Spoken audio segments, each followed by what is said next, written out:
broken alone. I feel the rain crashing down. All around this empty town, we're searching for the lost and found. But you don't care, you're unaware. Keep moving like the scars aren't even there. It's in the air, like a blazing flare. Don't stare, cause the flames will burn us. I thought you were the one for me. That's why I gave you everything. Held you close by the stormy seas. Oh, you meant the world to me. I used to kiss your head when you cried for me. Hold your hand while the pain was over. Keep you warm by the roaring sea. You meant the world to me.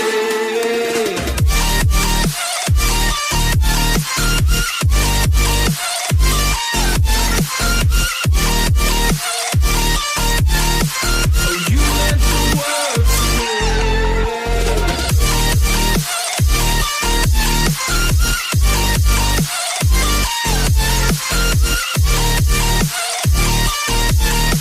Oh, you meant the world to me.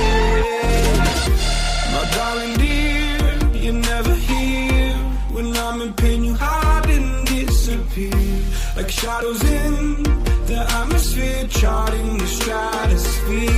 Yeah. I prayed for you and kept you near, in hopes you'd chase away my fears. I'm on my own, you made it so, and now I'm chasing nightmares through. I used to run with you through the great big leaves, laugh at you when you laugh at me.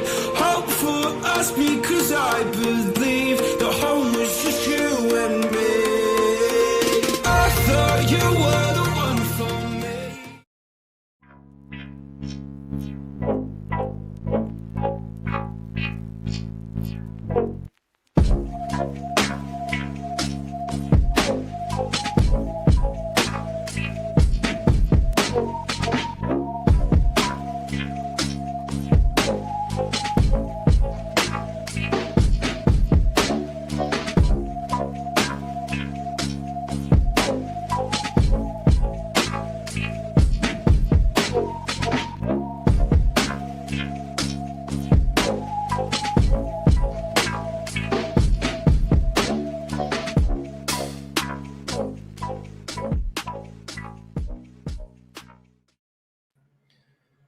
There sure be a ton of emotion tonight among Ranger fans.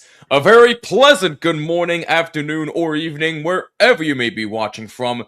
My name is Jimmy Finizzi, the host of From the Blue Seats, a New York Rangers podcast on the Hockey Podcast Network, and alongside Chris from the Late Arrivals podcast here on THPN. We welcome you to another THPN watch party. As tonight, we got ourselves a high-stakes game against a very surprising team. It's between the New York Rangers and the Anaheim Ducks. Before we get into the crux of tonight's game, Chris, first time ever working together with you, my man. It's an absolute pleasure. How's everything out there? It's going pretty well. It's nice to be here. It's exciting. First time doing one of these live streams, so let's hope the Ducks make me proud tonight. See how it goes. Hey, listen, I hope my boys make me proud too, but no, all jokes aside, I just hope for a competitive game for both teams. As we look at the standings right now, the Ducks, let's get into the Ducks first. They have been one of the more surprise teams this year in the NHL. I don't think anybody kind of saw this coming. They are currently in second place in the Pacific, 2 points behind Vegas at 19, 12, and 1 with 39 points. And to me, Chris, I really do feel like, as much as I miss Chris Kreider and Jacob Trouba on the Rangers, I really do think that with that young core, with that speed and their physical style of play, I really do think that those two in particular have really, really stepped up their game and helped out that team a ton. And that's the reason why they are where they are. I agree. They've really they brought in that veteran leadership for the younger guys, and I just feel like it's a perfect fit. Like, they gel so well with everybody, and you can kind of tell, they still have their, the team as a whole still kind of has some issues and stuff that they're trying to work out. But I mean, they're young. They have a new coach, a new system. It's going to take some time. But like what we see so far, kind of have to pinch yourself just because of how bad they were last year. Coming into this year and where they're at right now is pretty cool. So just trying to enjoy it as long as it lasts. Trying not to take too much for granted here. No. I mean, look, you guys were nearly at the bottom of the Pacific last year, and now all of a sudden you're a top 3 team in the entire division, which is unheard of. Again, look, I have no hatred for the Ducks. I have no reason to hate them. I like them, actually. I like them a lot. I think they're a young, up-and-coming team, and I think they're going to be a problem in the next couple of years. I think they have the potential to be a contender if they keep up this style of play. But look, I think the Ducks have a lot of promise, and if Chris Kreider and Jacob Trouba keep up their style of play along with that young core and their goaltending, because I think their goaltending's been a very big surprise as well, I really do think they're going to be a problem. Yeah, goaltending is finally getting healthy again. We were kind of on like our 4th string there for a little bit with Husso, or a 3rd string Husso. We had Butayets come in. He was our 4th string. He had to come in for a game, so we've had some struggles with our goaltending staying a little healthy here, but seems like they're getting back to 100%. We got Dostal back. This is his 2nd game back since coming back from injury, so it's pretty nice. I love our goaltending. It's everyone was a little worried getting rid of Gibson and kind of going through that and seeing giving Dostal a bulk of the loads and if he could deal with it, but I think he's been fine and he's been pretty much everything we've wanted in our starting goalie, so it's good. Yeah, no, I agree. And tonight it'll be Lukas Dostal against Igor Shesterkin. That is your goaltending matchup for tonight. Let's get some comments here while we have a little bit of a commercial break. We got Daniel in the chat. What's going on, Daniel? Long time no see, my friend. Hope you're doing well. And for those that are new to this chat, like I said, I'm Jimmy, and this is Chris. Chris hosts the Late Arrivals podcast. I host From the Blue Seats, a New York Rangers podcast. Go subscribe to both of our shows and rate us 5 stars on YouTube and all audio platforms. It would mean a lot to us. We got Goza in the chat, my resident Ranger fan. Zibby, what a plot. I was just going to get to that. I'll get to that in a second because I don't even know how to feel right now. But he says, let's go Rangers. And also, let's hear some score predictions for tonight. Who do you think wins? Leave a comment down below. Goza says Rangers will win 5-4 in overtime. So he's expecting another overtime game at Madison Square Garden. So we shall see what happens. I mean, Rangers are coming off a 5-4 overtime win against Montreal on Saturday. Ducks coming off a tough 4-1 loss to the struggling New Jersey Devils, and they're looking to get a little bit of revenge out on the Rangers. And I do expect them to come out a little bit more aggressive and a bit more physical. And for me, Chris, for a Rangers standpoint, I think it's important that if they want a chance to win tonight, they have to match the Ducks' physicality. And with Zibanejad out due to him apparently missing some sort of team meeting that happened, and Sullivan decided, you know what, I'll bench you. So, look, Zibby's out. Johnny Brodzinski takes his place tonight, and Matt Rempe makes his return to the Ranger lineup tonight after missing 20-plus games. So the physicality will be there, but it is important for the Rangers to match the Ducks if they want a chance to win this game. Yeah, I don't think the Rangers are going to have too much of an issue matching it. They seem to always have that kind of edge to their game. I would say. Yeah, well, you clearly haven't watched them enough, my friend. I'm only kidding. But I mean, hey, we got Ross Johnston, so maybe we get a Johnston Rempe situation going on tonight. But we'll see. Yeah, there you go. And speaking of which, puck has dropped, and we are underway now. What time are you at on your end on your TV right now? I'm at the 19:30 mark right now. Oh, so you are way ahead of me. Okay, so if I'm behind on anything, I do apologize about that. Do you want me to pause and we'll try to get it at the same time? If that's what you want to do, then go ahead. Right now, I'm currently at 19:30. If that helps you in any way. While you're doing that, just underway at the Garden, I see that's Frank Vetrano, number 77, another former Ranger. I feel like they might as well just be Rangers West at this point. Honestly, who really? You got Vetrano, you got Ryan Strome, you got Chris Kreider, and Jacob Trouba. You got 4 former Rangers. So look, it is what it is. That's a wind-up shot by JT Miller, the captain, and a save by Dostal. Let me know when you're shot on goal for the Rangers. 19. When it gets to 19. When it gets to 19 minutes? I'm at 18:55 right now. Okay. So somewhere close to there.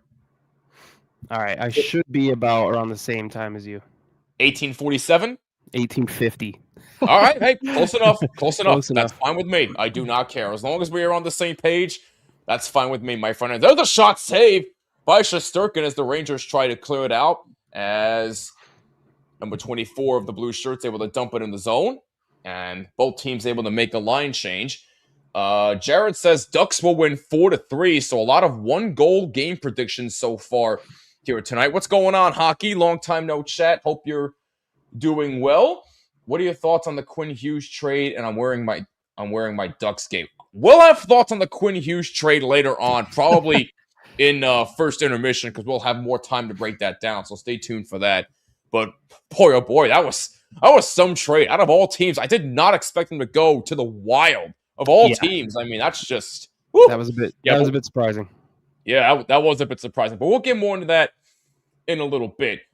We got our scoreboard aficionado RJ in the house. Yep, he mentioned Zibanejad will not be on the team tonight because he missed the team meeting, so he will not play. My internet is being bad. Oh, I'm sorry to hear, hockey. Hopefully you can get that fixed, but if not, we will catch you in the next stream. Jared has a question for you, Chris. He says, who's your favorite Duck, and what's your thoughts on the Trevor Zegras trade from the offseason? Oh boy. Loaded question. My favorite Duck right now is kind of a 2 to 3 way tie. Leo Carlson, Cutter Gauthier, and Lukas Dostal. Oh, Cutter Gauthier is going to be a stud. Yeah, I love watching him. He's so exciting. Oh, the Zegras trade, I mean, I'm still not 100% over it. I still haven't really been able to tune into any Flyers games. I was gonna say, isn't he killing it with Philly right now? He's doing really well. I love to see him doing well. I do not care for the Flyers. I don't either. As you could tell, I'm a Ranger fan. I hate the Flyers. Yeah. So here comes Panarin, by the way, with a shot that just misses wide. But continue your thoughts, Chris. I'm sorry. You're fine. That's I want to see him do really well. He's doing very well. I would like to see him score like 100 points, but the Flyers missed the playoffs. Yeah, that's my Meanwhile, thought, man. Trouba getting a hold on Rempe, so a former Ranger against the current Ranger getting at one another as that shot is blocked by a Duck. Got Danny D in the chat. Love that Kribes, Trouba, and Frankie starting. Yeah, they're the starting line tonight. Good to hear from you, Danny. Hope all is well. Did you see my Bruins Stadium Series jerseys? I like both Bruins and White. I did not see them yet, actually. I'll have to look that up during intermission. Mika had mass transit issues. That's just funny. I like that.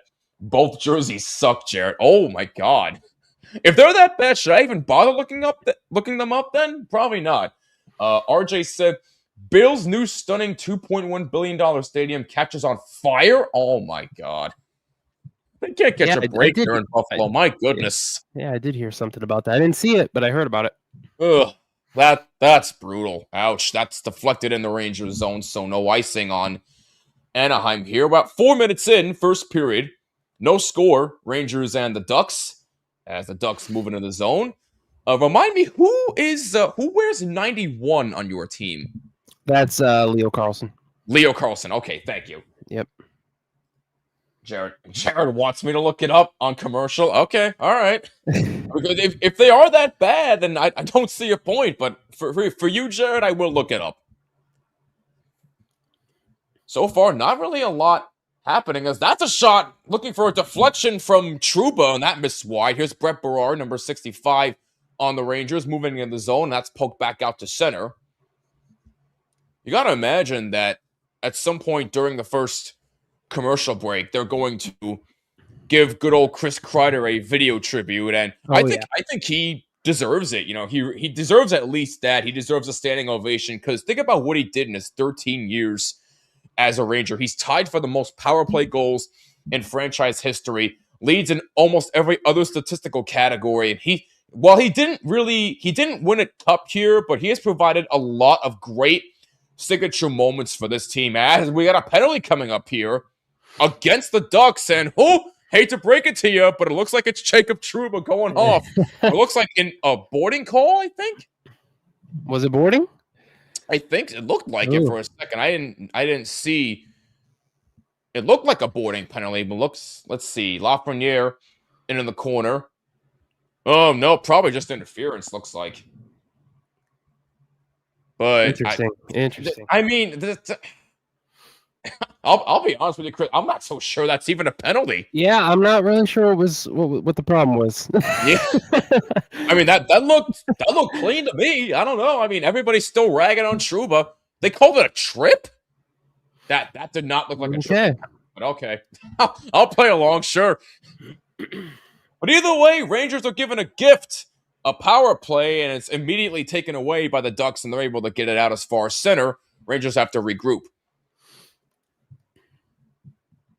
Ducks penalty kill on the road is ranked 28th in the NHL, but they do like to get a little bit physical on this penalty kill, so that's how the Rangers have to match. As Dostal able to play it out and trying to clear it out, but Rangers keep in. Here's JT Miller.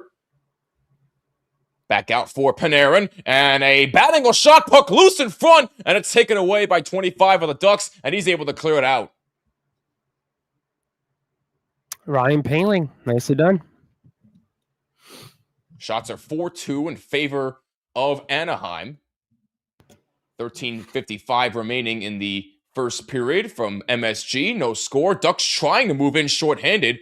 And looks like they're going to get set up. Number 98 looks for a shot, deflected away as Kreider, number 20, the number he wore with the Rangers, is trying to get it away. And Will Cooley able to take it back for the Rangers with 50 seconds remaining in the Rangers power play. Noah Laba able to take it. Now Gavrikov dumps it in the zone. Taylor Radish, number 14, able to take it for the Rangers. And the Ducks able to take it right back. Cutter Gauthier able to get it and clear it out. That's on goal, stopped by Shesterkin. Gavrikov with the puck, 25 seconds to go in the Rangers power play. Connor Sherry, number 43, able to move it on up. Rangers try to get set up. Here's Gavrikov. One-timer by Brodzinski, and that one just got a piece of Dostal. Radish in the corner trying to fight for it. Taken by Brodzinski, and there's a shot saved by Dostal. And that's a pass in front for Gavrikov and unable to get it through. Power play is over. Teams are back at full strength. Rangers got a couple of good chances on that power play as the Ducks ice the puck here with 12:39 remaining in the first. But that's a good penalty kill for Anaheim early. Yeah, it's nice to see. How's the Rangers power play? On and off. On and off. I mean, it has had some good looks, but it could be better. I got you. That's all I gotta say. A lot can be better with this Rangers team. I'll be honest with you, Chris. But you know what? There's still a lot of hockey left. I'm not gonna say the season's over, but there's a lot of work to do with this team. Yeah, they've been. It's been a roller coaster type year. Lacombe able to kick that puck away. 12:15 to go. First period, no score. Rangers and the Ducks. Homecoming for Chris Kreider. Jacob Trouba already made his return to MSG. Now it's Chris Kreider's turn. 12 minutes remaining in the first. Rangers trying to clear it out. Having some trouble with it. Oh, there's a little bit of a trip right there on Lafreniere. That was a trip right there, but no penalty called, and we play on. That actually was a trip. Yeah, it was. They didn't call that, but whatever Trouba did was not a trip. It was more of like an elbow. So, whatever. Connor Sherry playing it for the Rangers. Braden Schneider. Now JT Miller moves in. JT Miller coming off a 2-goal game against Montreal on Saturday. Tying the game. And the game winner. Here's a chance right there to save by Dostal. Oh, he just straight up robbed JT Miller. JT Miller, the hero on Saturday against Montreal with the game tying goal and the game winning goal in overtime, a game in which the Rangers did not lead. But they ended up getting a crucial 2 points, and we get a stoppage in play here with 11:03 to go in the first. No score at the Garden. By the way, I'd be remiss if I didn't wish all of our Jewish listeners out there a very happy Hanukkah. We hope you're enjoying yourselves.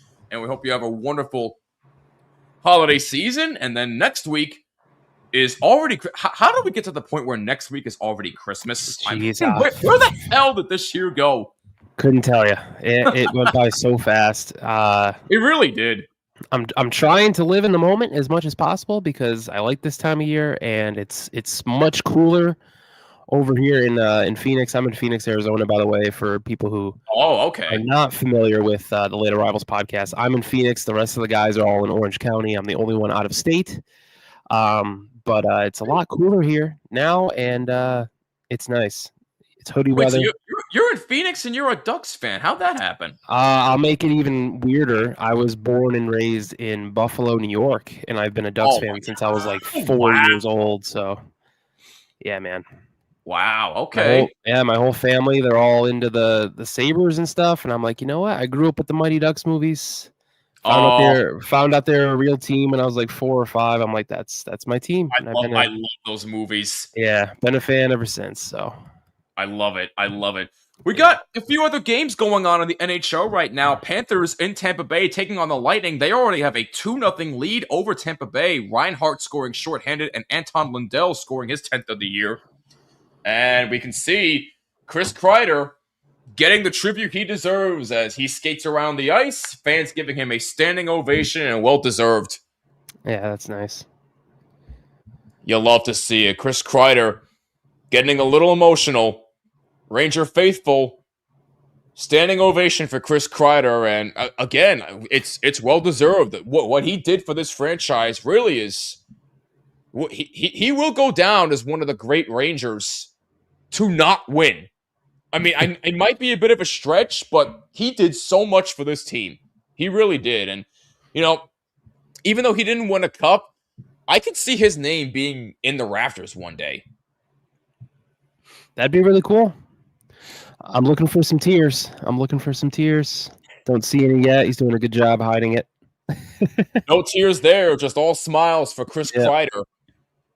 883 games as a Ranger, 116 power play goals, which is tied for the most in Rangers history.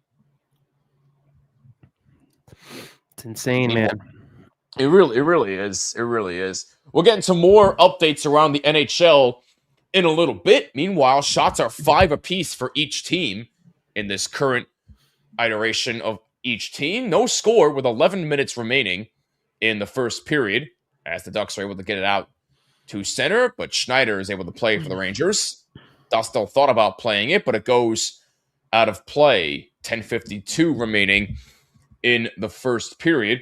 Now let's check some other games around the NHL. We got Senators in Winnipeg taking on the Jets coming up in a little over 5 minutes from now. And then later on tonight, you have the Predators in St. Louis taking on the Blues, and then you have LA and Dallas taking on the Stars. So a bit of a light schedule. Rangers will play again tomorrow at MSG against the Vancouver Canucks, and then the Ducks will go to Columbus to take on the Blue Jackets. Yep.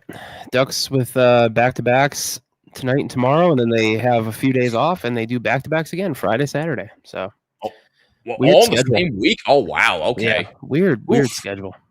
Yeah, it's gonna be a good test for them. Even though Columbus really, they're definitely better than what I've seen in recent years, but the Ducks should take care of business against them. But this is gonna be a good test for them. Mm-hmm. Dostal's looking pretty good tonight. Pretty sharp. Yeah. So far, both goaltenders have. Oh my gosh, I've loved Shesterkin for so long. Like one of my favorite goalies. Really? Yeah. I've often said, there's a shot that just goes wide by, who was that? Brodzinski looked like who took that shot? Either way, that was a good chance that just missed wide of the net. Ouch. 9:40 remaining in the first. Still no score. Surprisingly.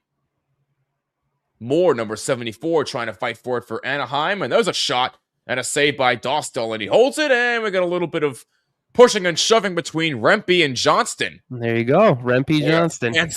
Fans are really happy to see Rempe back in the lineup. He has become an instant fan favorite ever since he came over. 9:35 remaining in the first. You saw Chris Kreider getting emotional in his return to MSG. Still no score with 9:35 remaining.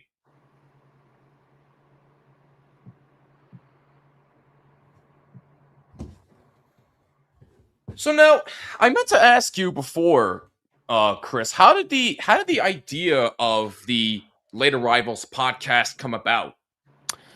Honestly, it was me just randomly one day. I had an idea where I wanted to start a Ducks podcast, and then I have a bunch of friends that I've known through because of the Ducks. I've gone out to California, gone to games, met people and stuff, and through Twitter. So I had an idea of who maybe I'd want to do it with, and I kind of sat on the idea for about a year, and then I just kind of went through with it and asked the people that I had in mind, and thankfully they all said yes, and they were very much down, and yeah, we kind of went through with it. I came up with the name randomly because Ducks fans, especially fans in Southern California, at least in Anaheim and like LA area, you'll notice that a lot of them show up to the game kind of late. So that is true. That yeah, is true. I didn't think of that. Yes, so I know Dodgers fans get it a lot. Angels fans in baseball, like you'll see the game start, and they're not in their seats yet, or they're walking around the concourse, whatever it is. If you're stuck in traffic, all that stuff. Ducks got a lot of flack in the playoffs a few years ago for having some seats that weren't filled at puck drop. But I mean, hey, it's Southern California. They're late arrivals, so the Late Arrivals podcast was born. Very clever. Now Jacob Trouba getting a little recognition from the Ranger fans and getting a little emotional right there. Nice video tribute for both guys. Well deserved. Shots are now 6-4 in favor of the Rangers. Compressed schedule due to the... Oh, yeah, I forgot about that. Yeah, the Olympic break. So Olympics. a lot of back-to-backs coming up. Yeah. You're right, Danny.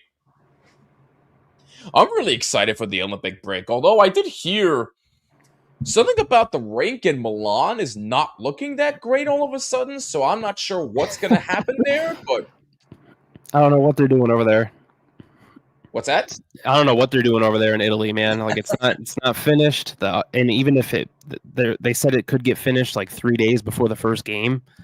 Oh, jeez. Oof. Yeah, that's cutting it close. Yeah, I think their main concern is the ice conditions rather than the building itself. I think the building will be ready. They're just worried about the ice.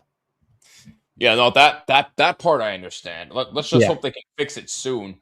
Love Remps. I think everybody does. I mean, I've always been I like him, but he's not my favorite as of right now. I like the physicality that he does bring with his size, but I want to see him do a little bit more to kind of up his game and be like a little bit more of an all-around type player, even though he is a defender. But hey, we'll see. I could be proven wrong. Maybe I'll love him. But as of right now, I like him, but he's not my favorite right now. That would happen to be Panarin until proven otherwise. Even though Panarin's a free agent after this year, that might change. Who knows? Yeah. He might be back with the Rangers after this season is over, or he might get traded. We'll see. Someone effing score. Somebody will soon. And I think I have an inkling on who one of those people might be. I wonder who. But anyway, you know who I'm talking about, right? Yep. Exactly. We're sympatical there. 7:25 to go. First period, still no score. Shots are 7-4 favor of the Rangers as they try to clear it out of their own zone, and they do as far as center. Ducks have to regroup. Danny says the rink might be 5 feet smaller. Oh, could that be another reason why? Okay. And by the way, Jared, if you're still watching, don't worry. At some point, I will look up the Stadium Series jerseys for you. So you'll get your wish. I'll rate them on a scale of 1 to 10 for you. How's that? I'm not sure how you are with jerseys, but man, you're not missing much with those. Like you're gonna regret looking it up. I promise you. Oh boy. All right. Well, I'm in no rush. Okay. Well, Just hang on a bit longer, my friend. We'll get there. As there's a deflection by Carrick and a save by Dostal, and he holds it. 6:30 to go in the first period. Shots are now 9-4 in favor of the Rangers. You look at the youth on this Ducks team. Leo Carlson, 20 years old. Cutter Gauthier, 21. And Beckett Senke, sorry if I'm saying that incorrectly, 19, who, by the way, leads rookies with 10 goals and 26 points on the team. It really is amazing to see how young this team is, yet they're producing so much. Yep. Surprising a lot of people that Beckett Seneca is, I think he's the first rookie to 10 goals, first rookie to 25 points this season. He's looking really good. Unbelievable what this young core is doing. And hey, you know what? They might still be a top 3 team once we get to February. Who knows? We could be talking about them during the Olympic break and saying, hold on a minute, they might be serious playoff contenders here. Yeah, would be nice. It's been a while. Yeah, because how long has it been since they made the playoffs? 7 years. 7 years. Wow. Yep. I mean, you can't be any worse than the Red Wings right now, just saying. Oh, or the Sabres.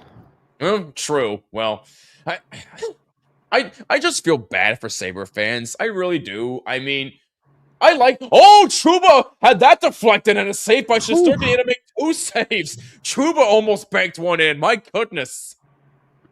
And there's another shot that's fired off and a one-timer save by Shesterkin as Carlson keeps in. Now here's Trouba, had that poked away.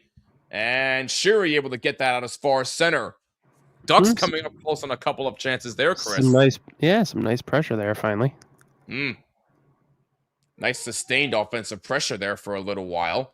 Is now number 23 able to move it on up, and a pass in front save, Shesterkin. Goaltending's come up strong so far for both teams in this first period.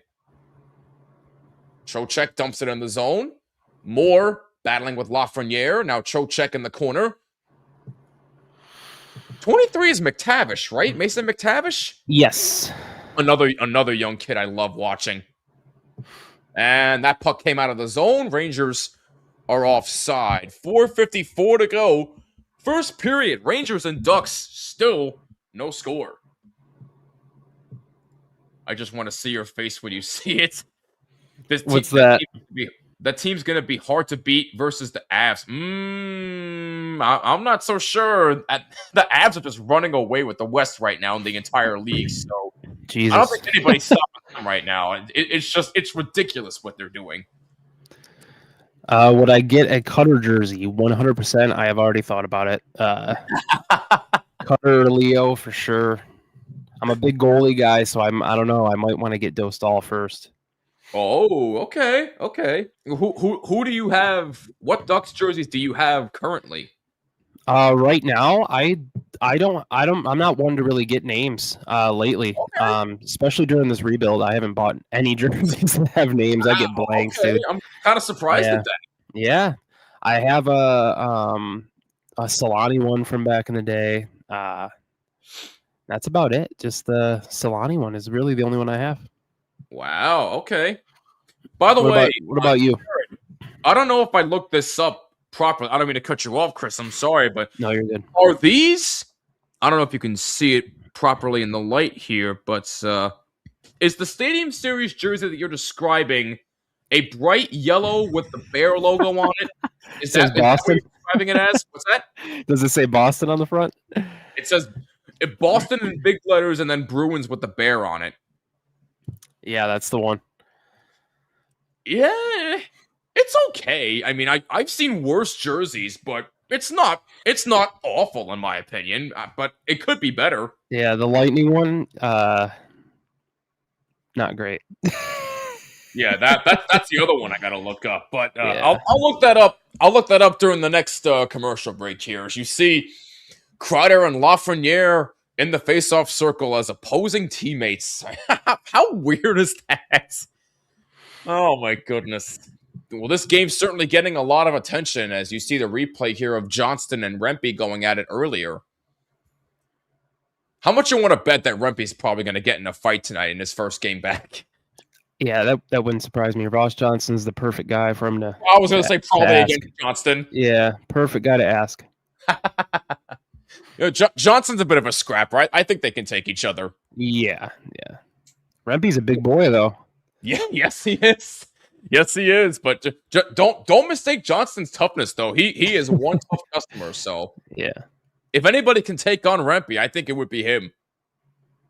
I'm glad that he's gotten a little bit better this year, Ross. Yeah, he has. His offensive part of the game has actually kind of shown up this year. I've given him a lot of flack for that over the past couple seasons, but he's kind of shut me up this year. That's not a complaint. You want these guys to succeed. Yeah, absolutely. 4 minutes to go. First period, still no score. Oh, Danelle, speaking of jerseys, the jersey guy in the chat, I guess you beat me to the punch of the Stadium Series jerseys. Do you guys either like... No. Well, Chris does not like the Tampa Bay jersey. I said the Bruins jersey was not horrible, but it could be better. I still have to look up the Tampa Bay jersey in a little bit, so we'll see how that goes as the Rangers try to get set up in the Ducks zone. I bet $1 Rempe will get enough.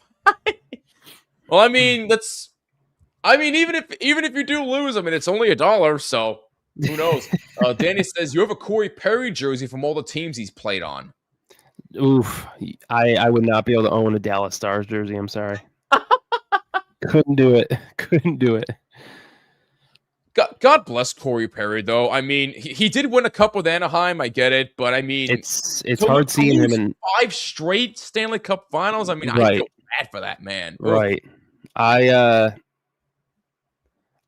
not gonna be able to get used to him in a Kings jersey. I'll tell you that.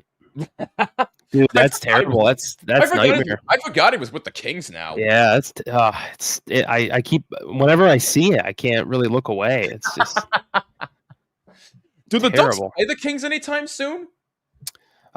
We played them on Black Friday. Okay. I think we're playing them again later this month. Oh, gotcha. Okay, so toward the end of the month. I believe so. I can check that really quick. 27th. It's a Saturday night. Oh, okay. As Dotso makes a save on Taylor Radish with 2:22 remaining in the first. Danelle asking, is that a Ducks hat a snapback or fitted, and is it a new era hat? It is snapback.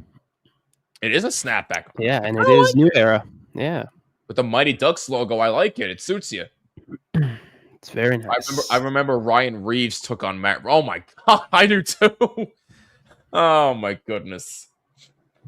That would have been expensive, Jared. How many teams has he been on? That is true. How many teams has he been on? Exactly my point. Jeez. Yeah, has it been like 7? It's been a lot. I think so, yeah. Yeah. Most recently, the Oilers and now the Kings. The Ducks. Who else has he been on? Ducks, Oilers, Kings, Blackhawks for a short stint. Blackhawks. Thank you. That was it. Yeah. Stars, Canadians. Well, speaking of the Stars, Danelle asked, do you like the Stars' new alternate jersey and the Blackhawks bringing back the black jersey? I love the black jerseys from Chicago. I love them. And the Stars alternates, woo! Yeah. I love them both. I love them both. Both of them, 10 out of 10. Beautiful. Oh, I'd say a 9 for the Dallas one and a 10 for Chicago. Chicago did it right. Yeah, I like the black uniforms for the Blackhawks. They're called the Blackhawks. Wear black. Absolutely. What else we got? I only have the Corey Perry Ducks jersey. You're better off with just that one, considering he won a cup there. But yes.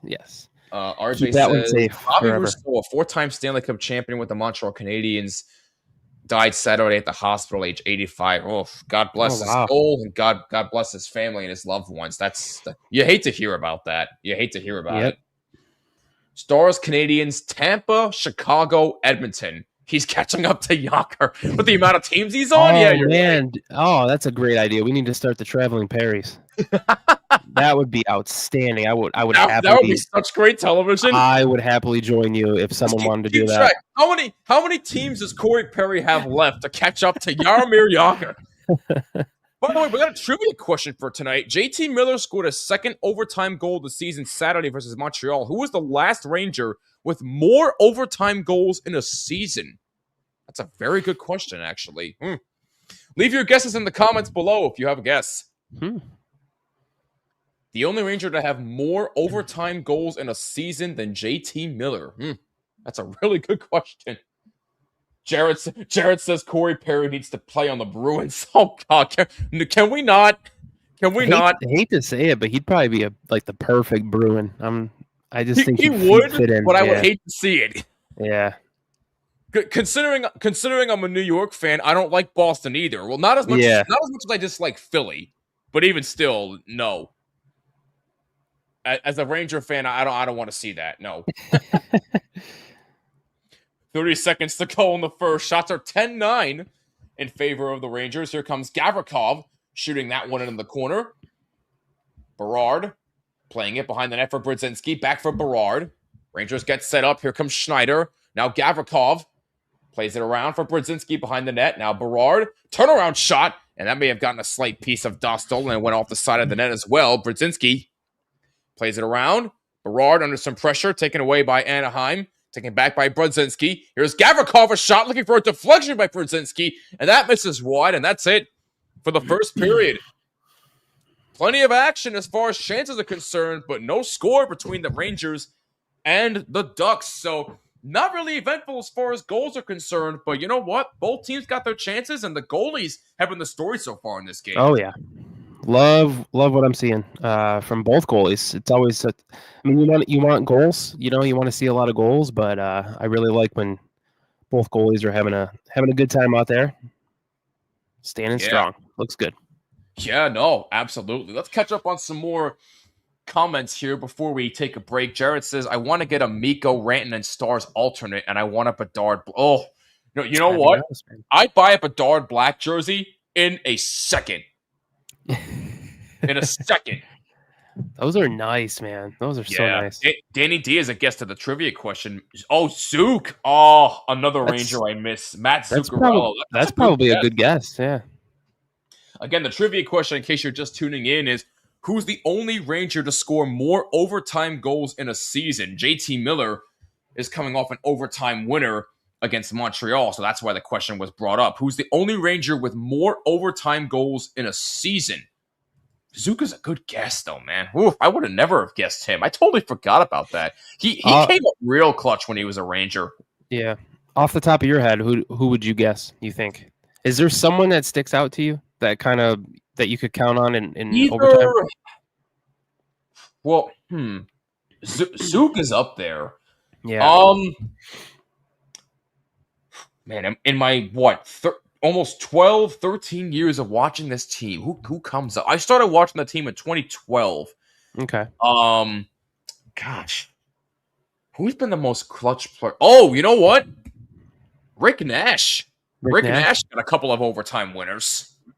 Danny in the chat with Derek Stepan. That's probably a good. Oh, Stepan. That's probably a good one too. That's a good guess. That's a good guess. Oh, Jared also agrees with me with Rick Nash. Okay. All right, cool. Did you guys catch the Street Fighter teaser trailer? Wait, doesn't it have the Street Fighter movie? Oh, the game. Oh, okay. We're getting a Street Fighter movie in Mortal Kombat 2 in 2026. I did not see either of those yet. And I'll be honest with you, Danelle, I have no interest. I have no interest at all. Only because I never, ever really got into Street Fighter or Mortal Kombat. I never could get into those games. I was more of an arcade type of person. Like, I grew up with, like, Sonic, Mario, like, those arcade games, like Pac-Man. That's my era of gaming. I do play RPGs and fighter games once in a while, but Street Fighter, Mortal Kombat, I just can't get by them for some reason. I don't know why. It's just not my style. Yeah, I used to like Mortal Kombat when I was much younger, but I haven't really been into it lately.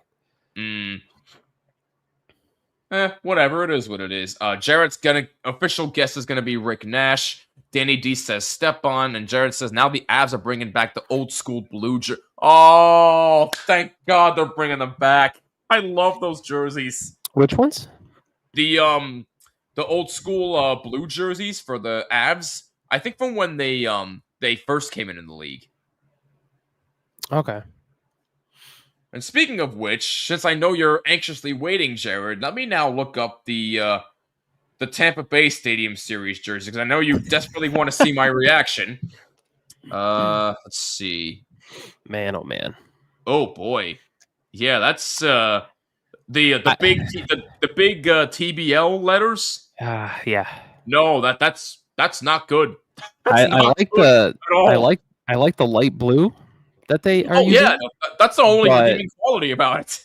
the execution was No, it's poor. It's poor. No, yeah, it's not the, great. the Bruins did a better job than that. Yeah. Just saying. Oh my goodness. But anyway, we are going to step aside for a few short moments, but when we come back, first intermission report will commence. We'll give you our thoughts on the Quinn Hughes trade, and then we will get you set for the second period of action. After 20 minutes of play from Madison Square Garden, there is no score between the Rangers and the Anaheim Ducks. Don't you go anywhere. We'll be right back on THPN.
We are back. Thank you once again for tuning in to another THPN watch party presented by DraftKings. Use code THPN at sign up. New customers who bet $5 get $200 in bonus bets if their bet wins. That's code THPN only at DraftKings. Must be 21 or older in select states, and please play responsibly.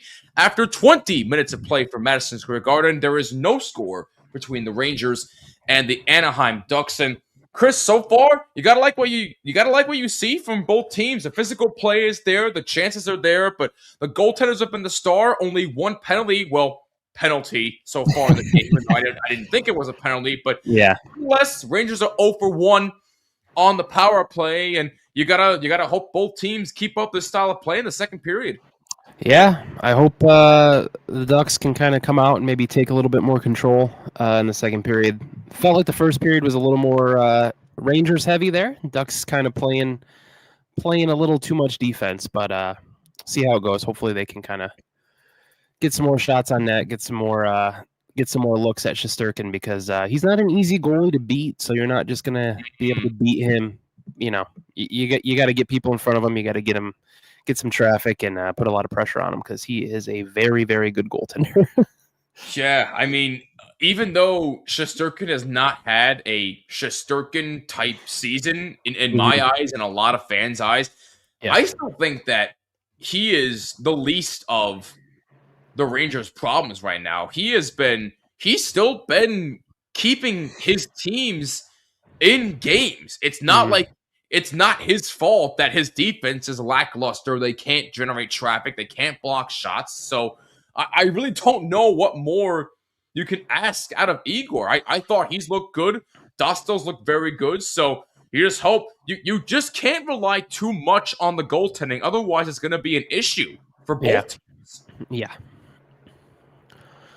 100%. We'll see how it goes. I don't want to say I want to see like a 7-6 game, but it'd be nice if this could get some fireworks going here in the second period. Well, hopefully somebody breaks the ice soon enough. Yeah. And speaking of which, of breaking the ice, before we get into the second period here, we had a couple of massive trades, but none bigger than this. Everybody was talking about Quinn Hughes and the whole, he'll be reunited with his brothers in New Jersey. The Minnesota Wild said not so fast. They acquired Quinn Hughes in a trade that involved Marco Rossi, Zeev Buium. Sorry if I'm saying that incorrectly. What's that? Yeah, you got it, Buium. Yeah. Okay. Hey, good. I learned something. Liam Ogren and a 2026 first-round pick. That is what Vancouver received in exchange for Quinn Hughes. And I know we mentioned it a little bit in the first period before, Chris, but out of all teams, I was not expecting Minnesota to make a play for him. Now, all of a sudden, Minnesota not only bolsters their defense, because we know what an elite defender Quinn Hughes is. As we stand right now, Minnesota in the Central Division is currently third at 19-9-5. I think Minnesota, with the addition of Quinn Hughes, has the potential to make a deep run in the playoffs if and when they get there. Finally, right? I mean, they've never really done anything in the playoffs in their history, so it would be nice to see them kind of take a little run and have some fun. As long as they don't play the Ducks, if we make it, I'll root for them. You know, go wild. Oh yeah, this is one casualty. We can't play them. Yeah, go wild, regardless of unless that happens. But Hughes on Minnesota, I think is awesome. That's a lot of fun. That's a fun trade. I feel bad for Canucks fans. They got some good players in it though. Zeev Buium, I feel like he's going to be a very good player soon. Yeah, I liked him a lot when he got drafted. I know some of my friends are hoping maybe the Ducks would grab him, but he's a good player.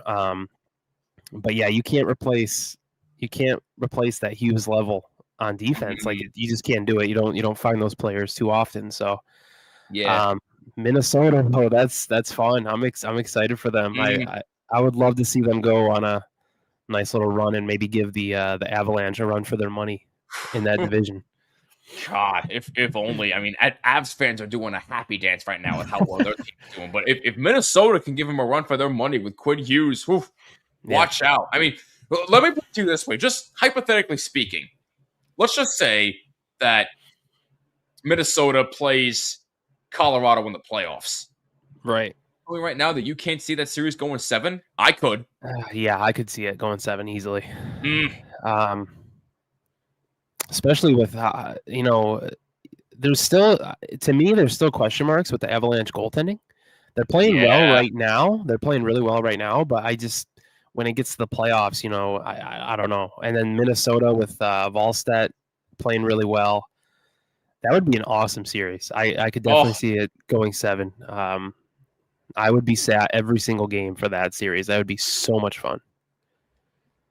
Yeah, that would be an absolute blast. So, I mean, I was kind of shocked by it, but good for Minnesota. I mean, they definitely improved their defense a ton, and I'm really looking forward to seeing how it impacts not just that division, but the entire conference too. So, right.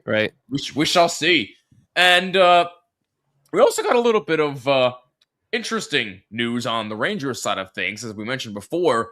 And I mentioned that he's not playing because Mika Zibanejad decided to miss a team meeting, and Mike Sullivan said, you know what? No, we're going to bench you for that. I do like that there's accountability. I will say that. Yeah, That's the one always thing I nice. felt that was missing last year from this team. Accountability was missing, so I like that. But at the same time, the timing is just head-scratching. Yeah. I mean, could it have been intentional? I don't think it was intentional. And people who said that they are, it's probably just a conspiracy theory you're following. He doesn't want to play against Chris Kreider. I don't buy that. I'm sorry. I don't. But whatever went on, I don't know. I'm not in those team meetings. I'm not a GM. I'm not a coach, so I don't know. But whatever did happen, even if it was intentional, you don't miss team meetings. You don't. And apparently, according to Mike Sullivan, there is a big consequence for that and says, you're not playing.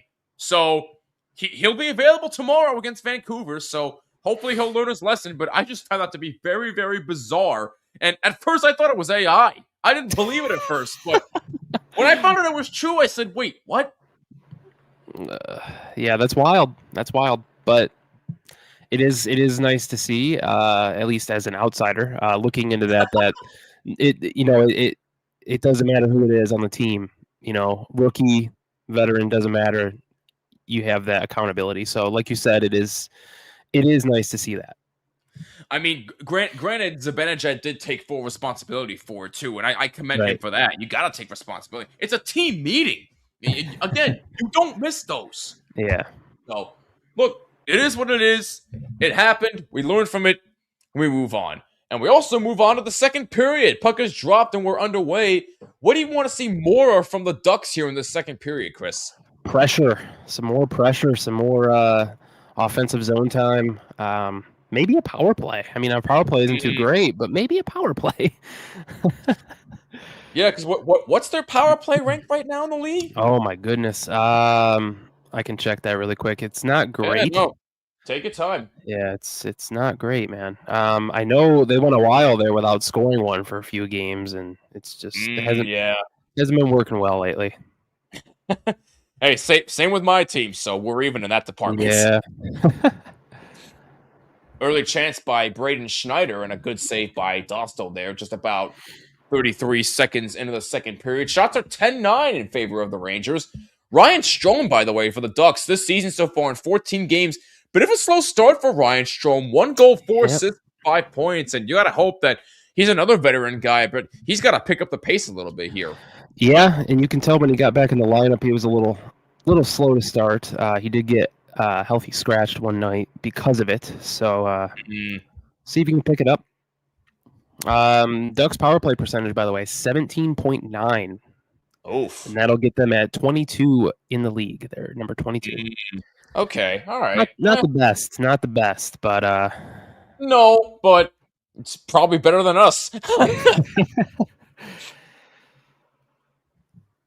There's a shot by number 98 looking for a deflection. That just goes wide. Rangers able to take this puck out. A minute into the second. No score. That's deflected in the Ducks zone, so no icing.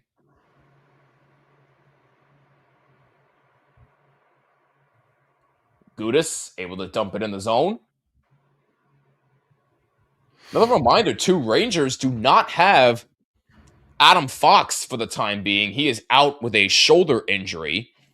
And the fact that they were able to get that win against Montreal without him, I think really speaks volumes to how Gavrikov can adjust without him. I mean, Gavrikov has been such a difference maker for the Rangers defensively. That's probably one of their better signings that I've seen in an offseason. Oh yeah, that's good.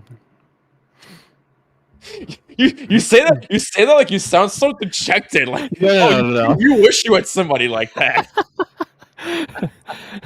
There was no sarcasm there, I promise.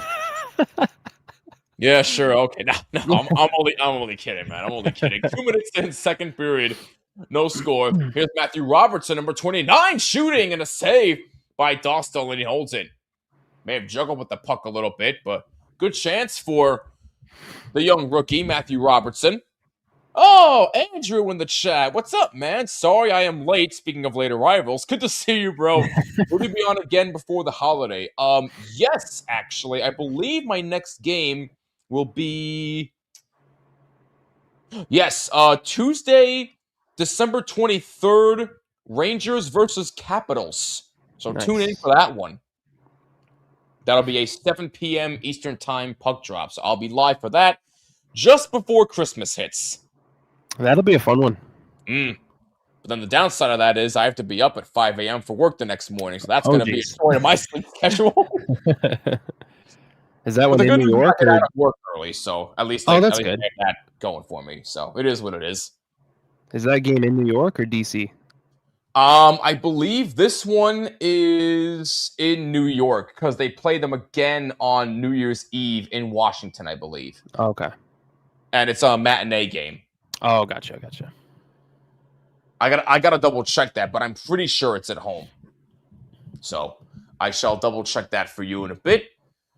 Meanwhile, shot them 12-9 in favor of the Rangers. Ducks looking for their first shot on goal in this second period. Rangers doing a good job applying that pressure. About 3 minutes in, second period. Rempe trying to go for it, and Ducks keep it in the zone. And there's a shot that's blocked by Braden Schneider. Ducks keep it in the zone, and now delayed penalty coming up against the Rangers, so the Ducks are going to get a power There we play. go. There we As you go. wish, Chris. Extra skater on. Rangers touch up. And who's this on? A hooking penalty against Taylor Radish. So Radish goes off. Ducks get their first power play of the game. So before this Ducks power play starts, with the Rangers power play, do they, when they set up, do they do drop passes in the neutral zone?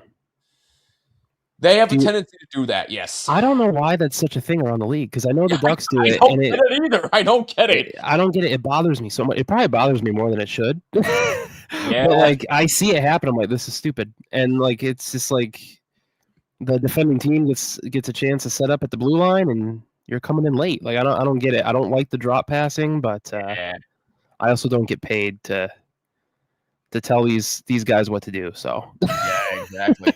By the way, Andrew corrected me. They play in DC next Tuesday, and then in DC again on New Year's. Thank you. All for right. that. All right. So back-to-back DC trips.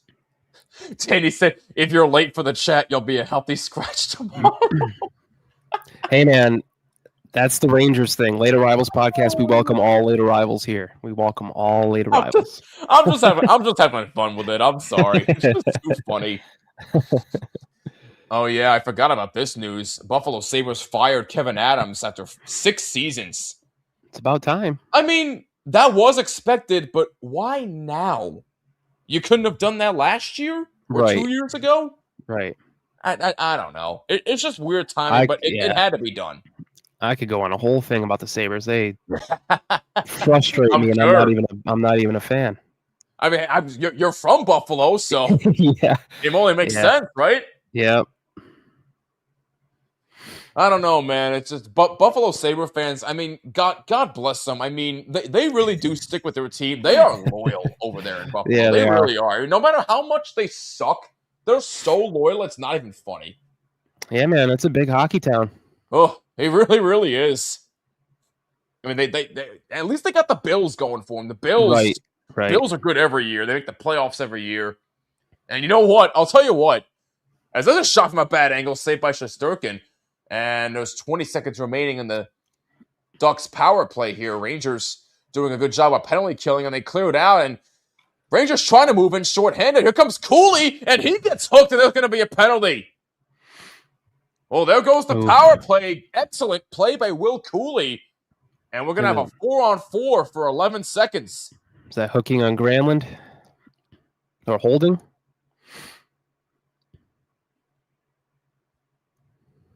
Yeah, 2 minutes for hooking on the Ducks. Excellent job by Will Cooley. Here's the burst of speed. Coming in, trying to get the shorthanded chance. Yeah, you see the hook right there on... couldn't really tell who... Yeah, it was Mikael Granlund. It was Granlund. Oh, okay. Yeah, you see the hook right there. You can't be doing that. So there goes the power play. Ducks are now 0 for 1. So we'll have a 4-on-4 for 11 seconds, and then the Rangers will get their second power play of the game. There you see Joel Quenneville, the head coach of the Ducks. I want to ask you this. How did you feel initially about the hiring of Joel Quenneville? I know there was a lot of baggage that came with him, but I decided to put all that aside and look at his resume. He has done a lot of winning, especially with that Blackhawks franchise who was seemingly dead in the water and hadn't won a Stanley Cup since 61. And he helped them win in 2010 and all those years in 2013, 2015. He's done a lot of winning. I like the hiring personally, but how did you feel about it? Wasn't really thrilled. He's no one really questions how good of a coach he is. He's a very good coach. But that baggage to me was just a little. There was too much in the bag. Okay. Wasn't a big fan. Still not the biggest fan of it. Mainly because that's just not something that you like to see in the league with how everything was handled, and you just don't want to see it happen again. You know, and you hope that they're doing the right thing. A lot of it's out of your control. But yeah, he's a good coach. There's no question about it. He's a very, very good head coach. He gets the best out of his players, and yeah, you just hope that the environment around him is good, and we don't see anything like that happened in Chicago happen again anywhere. Not just because it's my team. You don't want to see it happen to any organization. So, no, of course. I mean that's the kind of stuff you have to take seriously, and you just hope that it doesn't continue to follow him everywhere he goes. But as far as his coaching career, no doubt Hall of Fame worthy, no question about it.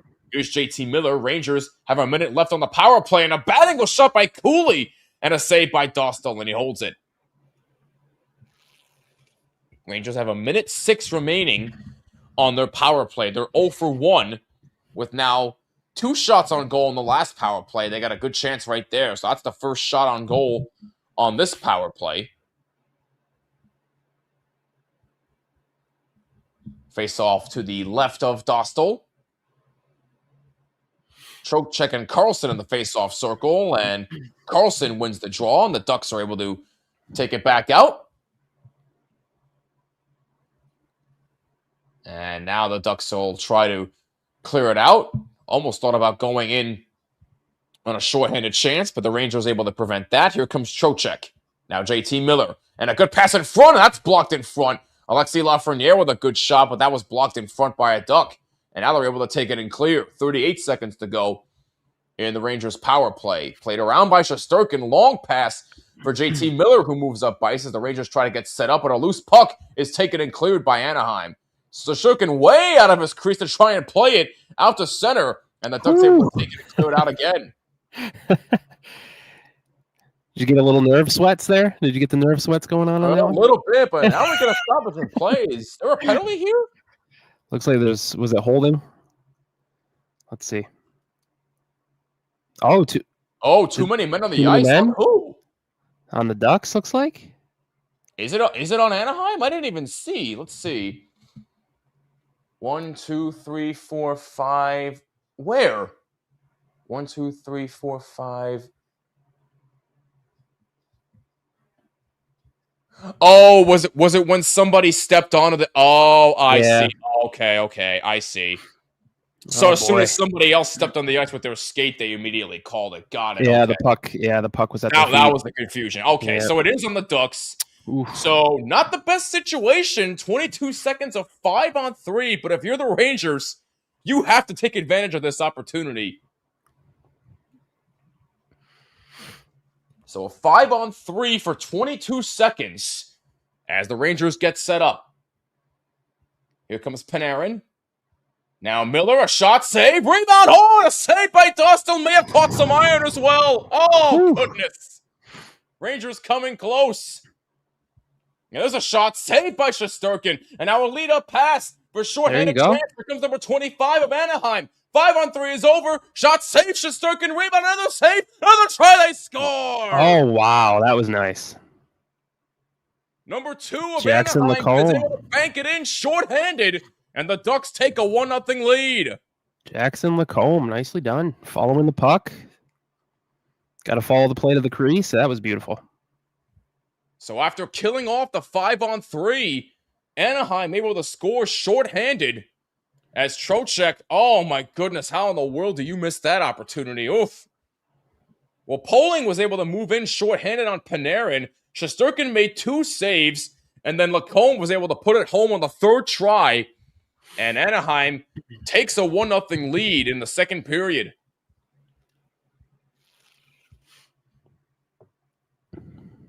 That's the kind of pressure you were looking for, Chris. The kind of pressure that you want to see, especially on special teams. Good on the Ducks right there. Yeah, their PK lately, I've liked how aggressive they've been. Where they're not. Sometimes if they feel they're in a situation to push the other way, they're not afraid to do so instead of just doing the easy clear. No, 100% right. Rangers still on the power play though for 1 minute 8 more seconds. Not ideal when you give up a shorthanded goal, but there's still plenty of time in this game.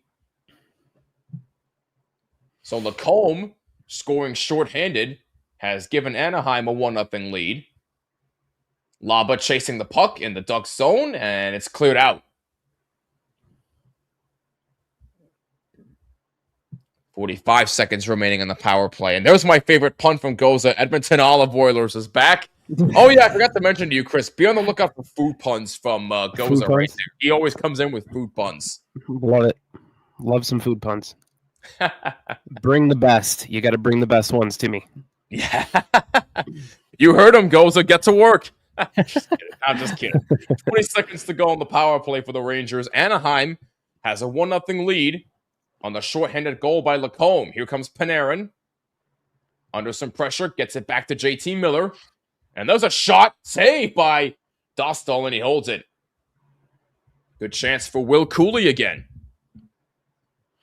Columbus Blue Jacket potatoes. There you go. That's a nice one. Shorties are a killer. Yeah, shorthanded goals are always a killer, no matter who you are. I mean, that's not ideal. At least it wasn't on the 5-on-3. That would have been even more of a disaster. But for LaCombe, it's his 5th shorthanded, unassisted, and it's the Ducks who have a 1-0 lead over the Rangers in Chris Kreider and Jacob Trouba's return to Madison Square Garden, and the power play is over. Excellent penalty killing for Anaheim, and I say excellent because they scored shorthanded, and again, that's the kind of pressure that you want, and hopefully for the Ducks, they keep this up. And by the way, the assist didn't come up yet, but now they did. 5th of the season for LaCombe. Trouba and Poling get the assists. So Jacob Trouba gets his first point of the night against his old team. I had a feeling somebody was going to get a point against the Rangers. Got to start feeding Chris Kreider. Got to start feeding him. That's the one I'm expecting, but we'll see. Shots are 5-4 in the 2nd period in favor of the Rangers, but they trail 1-0. So Ducks games are streamed on Victory Plus, and they have a fun little game going on where you have to choose the Ducks' last goal of the game. Instead of doing a first goal of the game, you do last goal. That's really good. Yeah. I got Chris Kreider. I chose Chris Kreider today, so we'll see how this Of goes. course you do. Is it because it's the Rangers? No, I'm only kidding. Yeah, so we do that on the podcast, and me and one of my co-hosts, Lewis, chose Kreider, and our host Jake chose Trouba. Oh, So, Trouba. Okay. Yeah, Okay. so we'll see. Wow. So bottom line is you all picked former Rangers to get the last goal. Yes. I didn't know if I wanted Kreider. Why am I not surprised? Yeah, I didn't know if I wanted Kreider or if I was going to go like an older like Ranger, like back like Strome for Toronto Ranger days. So I didn't know if I was going to choose one of them but I ultimately went with Chris Kreider. No, honestly, I would have taken my chances with Kreider. Yeah. Just saying. By the way, Anaheim 10-2-0 when scoring first this season. Even though I always say those stats really don't mean a damn thing, as now Sherry moves in and he get a pass off and a shot saved by Dostal. Rebound save! Oh, 2 big-time saves by Dostal. And another shot by Cooley goes wide. Now the Rangers putting on some offensive pressure here. 8:45 to go in the second. First goal could be the last. It could be. It could be. You never know. It was last game. Plenty of time left. 8:35 to go in the second. 1-0 Ducks. It was last game for the Ducks against the Devils. Their first goal was the last. So. True. No, did they take the lead on that goal, or was it a 2-1 game? No, yeah, that was the first goal of the game. Yeah, we Okay. went up 1-0, and then kind of decided to pack it in after that. Clearly. Scoring update, Predators have taken a 1-0 lead over the Blues. Philip Forsberg scoring his 12th of the season, as we have about 57 seconds remaining in the first in that game. So Nashville has taken the lead over St. Louis. Blues are a head-scratcher this year. Yeah, yeah, they are. You ever think that they might end up trading Jordan Binnington if this keeps up? Yeah, I could see it. And there's plenty of teams out there that need goaltending, so I don't think they'd have an issue getting rid of him. I mean, I think I know a team or two that can still use goaltending. Edmonton. Right. Even though they got Tristan Jarry, I mean... They didn't do anything, yeah. They didn't upgrade them. A beautiful pass for Brzezinski, and a save, and a penalty coming up against Anaheim. Another penalty. Oh, just a beautiful pass for Panarin to Brzezinski. A great save from Dostal, but the Rangers are going to get another power play. Hopefully this will be better than the last one. This time it was a cross-checking penalty. So the third... fourth power play of the game, technically. Yeah. Since the Rangers are now 0 for 3. They had a 22-second 5-on-3, and then they had a 5-on-4. So 0 for 3 are the Rangers on the power play. And this Ducks penalty kill so far has proven to be lethal tonight, and hopefully, for the Ducks' perspective, they can keep up what they're doing. See if we have any more food puns here from those that we got. New Jersey deviled eggs. Okay. That's a good one. New York rigatonis. That's okay. Utah mammoth sandwiches. That's good. LA King prawns. That's good. Yeah, that's a good one. Boston biscuits. That's good. No Fox, no Mika for the... Yeah, that also does not help. They don't have Zibanejad for the power play. Oh, my God, yeah. It's been lethal on the power play as of late. So not having him on the power play does not help. What's up, Connor? Long time no chat, my friend. Hope you're doing well. If you meet Chris of the Late Arrivals podcast, if you're just tuning in, this is Chris. I'm Jimmy. Yes, sir. Chris hosts Late Arrivals. I host From the Blue Seats. Be sure to go subscribe to both of our shows on YouTube and all audio platforms. And Chris, where can they find your show on social media? So yeah, you go on Twitter and Instagram. You can find us at Late Arrivals Pod everywhere. And then follow it. Go ahead and subscribe on our YouTube. We go live every week on YouTube and Twitch. We have the same handle everywhere. And check us out. And you can follow my show on X and Instagram at BlueSeats94. And you can follow on YouTube, Apple, Spotify, YouTube Music, or wherever you listen to your podcasts. Rangers have their 4th power play of the game coming up. Panarin, just a beautiful feed to Johnny Brodzinski, who could not get a clean shot up, but Dostal got a piece of it anyway. So the Rangers 0-3 on the power play, and now they have another chance to tie this bad boy up. Connor says last few days have been strange to process. In terms of you personally, or whatever's going on in hockey? Because if you're talking about hockey, you're right. As Dostal makes a save on Trocheck, and he hangs on there. Yeah, Dostal still looking pretty sharp. Yeah, so far. Missed a couple weeks from injury, and really can't tell. He looked very good against the Devils as well. Yeah, he did. Despite it being 4-1, I thought he looked fine. Yeah, he looked great. He just, kind of the story of the season. He doesn't get a ton of help sometimes with his. No, he doesn't. just like Igor, he doesn't get a ton of help either. Just a lot of defensive lapses on this team. Yeah, you're right. Hazard, I guess. Oh boy, Connor. But we did miss you around here. We hope you're doing well. Hope you're gearing up for a wonderful holiday season. And again, I said it before, but to our Jewish audience out there, happy Hanukkah. We hope it's awesome for you. Rangers looking to get set up on their power play here. Here comes Cooley. Pass in front for Panarin. Save. Rebound. Another save by Dostal. And the Ducks take it and clear. Well, this power play certainly looks a lot better. They're getting their chances, but Dostal has stood tall so far. 58 seconds to go on the power play. As Dostal leaves it. Rangers take it. Try to get set up. Laba out in front. That's blocked. Now Connor Sherry has it. Panarin. Back for Panarin. And from the blue line, a shot, a glove save by Dostal. And he hangs on. Beautiful save as now Rempe doing a little pushing and shoving as per usual. Looks like on number 7 of Anaheim. The captain. Radko. No, you don't want to mess with the captain, that's for sure. I feel like he could take on Rempe. Oh yeah. He looks like a big body that could. He could probably kick my ass in 5 seconds. We got a couple of those guys. Yeah, there's a couple. Losing Quinn Hughes, eh? Yeah, we talked about that in first intermission. I was shocked. We were both shocked he went to Minnesota. I will say I'm happy he's out of the Pacific Division. Thank you very much. That is true, yes. We make every goalie look like a Hall of Famer. That is facts. That is factual, my friend.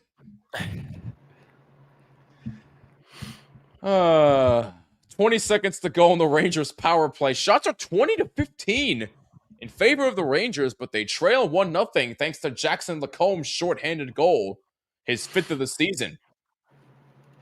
Shesterkin leaves it behind for his teammate. Noah Laba rushes up ice. And that puck deflected into the... Or no, it was offside. Offside Rangers. So faceoff will be just outside the zone with 1 second remaining in the power play. 5:23 to go. Second period, Ducks lead 1-0. To think that we've lost Hughes, Miller, and Horvat in 3 years, and we still have that stupid Giraffe Myers playing. Jeez. Ay. I really do feel bad for you guys. I really do. I don't know how you do it. Oh, I totally forgot there was a football game on tonight as well. Steelers and Dolphins. Oh, I forgot about that, to be honest. Yeah, that's right. Probably because that game is irrelevant to me. But anyway, no, that actually is a pretty important game for both teams. You know, Miami trying to keep pace in the playoff race, and Steelers looking to take a lead in the division. So that's true. Pretty important game. And that game in Pittsburgh, by the way, and it is unbearably cold from what I've heard. So I bet. I've had the pleasure of going out to Pittsburgh quite a few times in my life. Beautiful city. I actually got to see a Rangers-Penguins game in Pittsburgh this year, in which the Rangers won 6-1, so that was nice to see. How's the That arena? arena is really nice. I got to admit, Yeah. Penguin fans love their hockey over there. They Yeah. love their team. I wonder though who the most passionate fan base is out of all the hockey teams. As we go to commercial break here, 4:17 to go in the second. I gotta wonder because I know Penguin fans are very passionate over there in Pittsburgh. Yeah, I'd put Buffalo up there. Oh, 100%. 100% with you. Buffalo's passionate. I would probably say, what's that? I was gonna say maybe Montreal. Montreal might be the. Oh no, they're different animals up in Montreal. Yeah. Toronto's passionate. Yeah. To some degree. Yeah. Well, just ask Steve Dangle. He'll tell you. Right. He's probably the most passionate Leafs fan that I've seen. And that's saying something. Yeah, he's great. I love that guy. Oh, I do too. So funny. I love his LFR videos. Love them. Yeah. I'll never understand though why everybody loves to only tune in when they lose. I mean, as hilarious as it is, I want to tune in when the Leafs win. Yeah, I mean, I like to tune in when they win as well. I think the whole thing is that it's just because they're so important. Yes. Like I just feel like the Leafs, like when they're on, I like to tune in because you kind of feel like you're watching with everybody. You know what I mean? Like I feel like the entire hockey world is tuned into this game with you, just because they're so important. Like everyone talks about the Leafs. It's always about the Leafs. So when they do lose, if you're not a fan, it's a little more entertaining when they're losing because you don't have to worry about it. But you don't mind tuning in. Except when they're playing your team. Right. And then because they're so interesting to watch when they do lose because of all the stuff that comes from it. It's not just like, man, we'll get them next time, or let's see what we can do in our next game. It's like, no, you're right. The sky is falling when they lose like their 5th game of the season. Yep. I wish I knew why this happened, Jimmy. To go from taking Edmonton altogether 7 games in 23-24 to 32nd in the league, you can't make this up. No, you can't. And hey, guess who plays them tomorrow? We do. So good luck, my friend. No, all seriousness, I really don't know what's going to happen at this point. I really don't know, but we'll see what happens. 4 days until RJ's birthday. Well, happy early birthday, RJ. Oh, yeah, Rangers play the Blues on Thursday in St. Louis. Thank you for reminding me. And another try, they score! Rangers! Yeah, looks like Trocheck. Ref had his arm up. I didn't know if he was trying to signal a penalty of some sort. Yeah, I'm not sure. Going to stand. But we shall see. Are they saying it was play with a high stick? Maybe Dostal was yelling for a high stick, but we'll see. I think so. But for the moment, Rangers think they tied the game. Yeah, I'm not sure. Well, let's see what happened here. So Robertson takes the initial shot. It's batted up in the air. Oh yeah, no, that's not going to count. That's 100% play with a high stick. Now, is it going to make a difference that it touches Dostal's stick? Oh, did it touch? Oh, shoot. Yeah, it looks like. Ooh, this might. It might. And they just called it a good goal. Wow. Yep. So it did make a difference. Vincent Trocheck has tied the game. Wow. Goodness. So after all that, initially, Trocheck did play with a high stick, but then it went off of Dostal's stick. So I guess that did make a difference. I don't think the Ducks bench is too happy about that. But nevertheless, a gift for the Rangers. And it looks like, are the Ducks going to challenge this here? I hope not. I hope not. I hope not. Okay, then. Yeah, because it. Well, now I'm looking at the replay. Did it even touch Trocheck's stick at all? I don't know. It looks like he's. I don't even think it did. Yeah, because they could argue that was going in anyway, and it just touched Dostal's stick. I don't know. It didn't even look like it touched his stick. It looks like it just touched Dostal's stick. Yeah, they're giving it to Robertson. They're giving the goal to Robertson because it did not touch the stick of Vincent Trocheck. So Robertson gets his 2nd goal of the season and all of a sudden we got a tie game. Yeah, How I'm about glad. that turn of events? I'm glad they're not challenging that because I don't think that would have went the Ducks' way, and we don't need to be shorthanded. So I was gonna say, yeah, the new rule is if you lose the challenge, it's a delay a game penalty, so Yeah. you get shorthanded. How do you feel about that rule, by the way? I don't mind it. Oh, I don't either. I don't either. Yeah. So Matthew Robertson tying the game at 1 with his second of the season. We initially didn't think it was going to count because it looked like it hit Trocheck's stick and it was way up high above the crossbar, but that was not the case at all. It deflects off of Dostal's stick and in. But Chris, you said you thought it was going in anyway? Yeah, it kind of looked like it might have been going in anyway. Very interesting. But nonetheless, we got a tie game at MSG. Connor says it's a stupid rule. Why is it stupid? It's a delay of game if the challenge takes long. Delay of game. Hello. Come on, man. I think too many coaches would be taking advantage of that if that wasn't. They probably would. Get your guys a little extra time out there. Yeah. So Robertson his second, assisted by Panarin and Lafreniere at 16-18, and this game is tied at 1.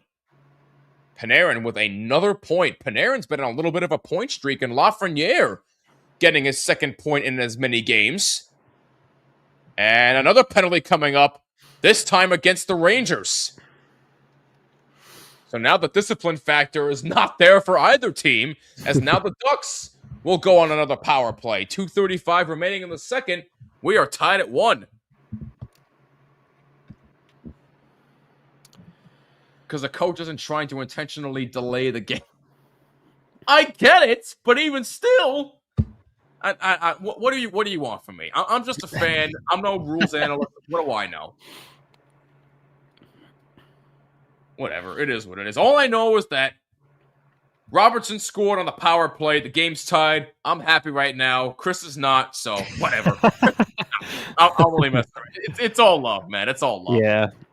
At least Again, I don't hate the Ducks. I don't. I have no reason to hate them. I actually like them a lot. So I see no reason to have a dislike. Yeah, I mean, I'm the same way with the Rangers. I kind of don't mind either of any of the 3 teams in that area, just because we don't play you a lot. We don't really. There's really no reason. I used to hate the Devils just because of the Stanley Cup final back in 2003. We lost to the Devils. I got over that maybe I'm not even kidding, probably 2 or 3 years ago. So although wait, really? I finally got over it. Although I will say, probably one of the greatest moments of that final was Paul Kariya. Yeah. Off the floor on the board. I mean, nobody will ever forget that. That's one of the greatest moments, not just in hockey, but sports history. Yeah, that was pretty crazy. Ooh. I mean, I still see highlights of that once in a while. I get goosebumps every time. Right, yeah.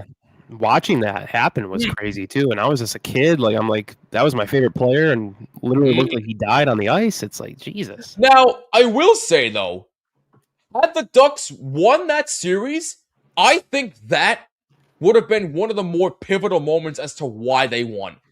Yeah, 100%. And I also wonder if they won in 2003, if they would still have won in 2007. Because I feel like that loss in 2003 maybe pushed them a little bit to get back there. And that's a good point. Yeah, so I don't know if we'd ever live in a world where they won in 2003 and 2007. I like them too. Kevin Bieksa played for both teams. Yes, he did. And proud Vancouverite Paul Kariya. Yes, I forget he's from Vancouver. Paul Kariya is my dude. Love that guy. I wonder what he's up to nowadays. It's a big surfer, actually. Really? Big surfer. Wow. Okay. I could never surf. Same. I kind of wanted to learn, but I don't know, man. Ocean's a scary place. By the way, the penalty was on Carson Soucy for high sticking. And the Ducks have their second power play of the game. They're 0 for 1. 2 minutes remaining, second period. Tied at 1. Matthew Robertson scoring on the power play for the Rangers, his second of the season. And Jackson Lacombe, the goal scorer for the Ducks. Speaking of Lacombe, he's got the puck, looking to get set up. It's back for Lacombe, looking for a lane, has trouble. Still with it. Passes off to Troy Terry. Now behind the net for Kreider. Back for Terry. Looks for a lane. Has trouble. A minute to go on the power play for the Ducks. Terry. Pass for Lacombe. Pass out the right. Back for Lacombe. And there's a one-timer. And that's a save by Shesterkin, and he hangs on. 50 seconds to go. Good chance for Cutter Gauthier. 50 seconds to go on the power play. It's one player you do not... Crazy. It's been a little wild. Yeah, a little bit. Think Miller has the right choice for the C? I'd guess no. I still don't mind. I would have preferred if it was Vincent Trocheck, but I still have no issues with it so far. That's just me. I know a lot of other fans feel different, but it's only his first year in captaincy and his first full season back with the Rangers. Like, can we give it time, please? And again, I know he's been hurt too, but come on, people. Cutter Gauthier moves in and shoots, looking for a deflection from Strome. And a save by Shesterkin, and he hangs on. 1 minute remaining in the second. That is one Ducks player that you don't have to worry about never shooting the puck is Cutter Gauthier. True, because he shoots his shot. Oof. Yeah, he's got a great shot, and he literally will shoot from anywhere. He does not care. It's great. Mm-hmm. Even from those angles where you don't expect, he'll shoot it. JT was the right choice. So far, Danny, I agree with you. I wouldn't have been mad if Trocheck got it, but I agree with you. Tied at 1 here at MSG with 42 seconds to go in the second period. And the Rangers take this puck and clear, and that's going to do it for the Ducks power play. Good penalty killing by the Rangers. Ducks are now 0 for 2 on the power play tonight. They do have a shorthanded goal, though, thanks to Jackson Lacombe, his 5th. Scored earlier here in the second period. And then Matthew Robertson scoring on the power play has tied this game with 20 seconds remaining in the second. Rangers move on in. Here's Noah Laba under some pressure by a couple of Ducks. Zellweger trying to get some pressure on. Ducks take it. Cutter Gauthier lost control. Rangers take it. And here comes number 19, broke his stick, taking the shot, and it goes up high in the netting, but it doesn't matter. Jeez. That's it for the second period, as we had a brand new hockey game tied at 1 after 40 minutes, and finally we see some scoring here, Chris. Yeah, and we got some special teams. Yeah, got some goals. Got some more power play chances. A little bit of the same, I feel like. First period, second period, kind of the same. Could tell in the first period was a little more of a feeling out process between the teams, but seems like both teams are getting their momentum swings. Yeah, taking turns. Danny says Gauthier shoots right when he gets off the bus. That's accurate. If only some of the Ranger players could do that. Just saying. Hey, maybe they will after watching them tonight. They'll be like, you know what? Let's be more like Cutter. I mean, they're right back at it tomorrow against Vancouver, so we'll see. It's the Nordique throwback jersey next month. Oh, yes, I forgot about that. Yes, okay. Bring back the Nordiques, man. I miss seeing the Quebec Nordiques. I doubt they'll bring them back anytime soon, but if they ever can, I mean, oof. That would really be something. That would be cool. With all the expansion talk that's been going on lately, you wonder when they're going to start adding some more teams. Yeah, I don't know. I mean, you like what you see from Utah so far. Utah's been a very good surprise this year. The Sharks have been a very, very good surprise. What happened with the Sharks? I mean, Seattle's looking good. Vegas is Vegas. So you got to wonder if they end up expanding again. Do you consider Montreal? Do you consider a return to even Hartford? Maybe bring the Hartford Whalers back. That'd be cool to see. Yeah. I know they've talked about Houston, Atlanta. Houston would be cool. Bring back the Thrashers. Yeah, right. I wish. That'll never happen, but if they ever do, I'll lose my mind. Yeah, give Atlanta a third try. Bring back the old days of Ilya Kovalchuk and Dustin Byfuglien and those boys. Yep. Oh my Andrew goodness. Ladd. Can you imagine? Just imagine one day we're in say the year is 2028 and they actually bring Thrashers hockey back. We'd all be on the edge of our seats.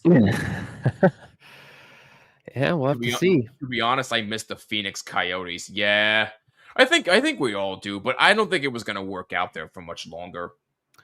Yeah, they I mean, being in Phoenix, it really sucks not being able to see NHL action right in my backyard now. But yeah, they never had good ownership. I don't know what it was. They had support and stuff when they were downtown Phoenix, and they just never had the right ownership. And hopefully, I would love for them to get another chance. Hopefully they have an owner that's actually legit and wants to actually own a team. Yeah. They've had some terrible luck in that department. Yeah.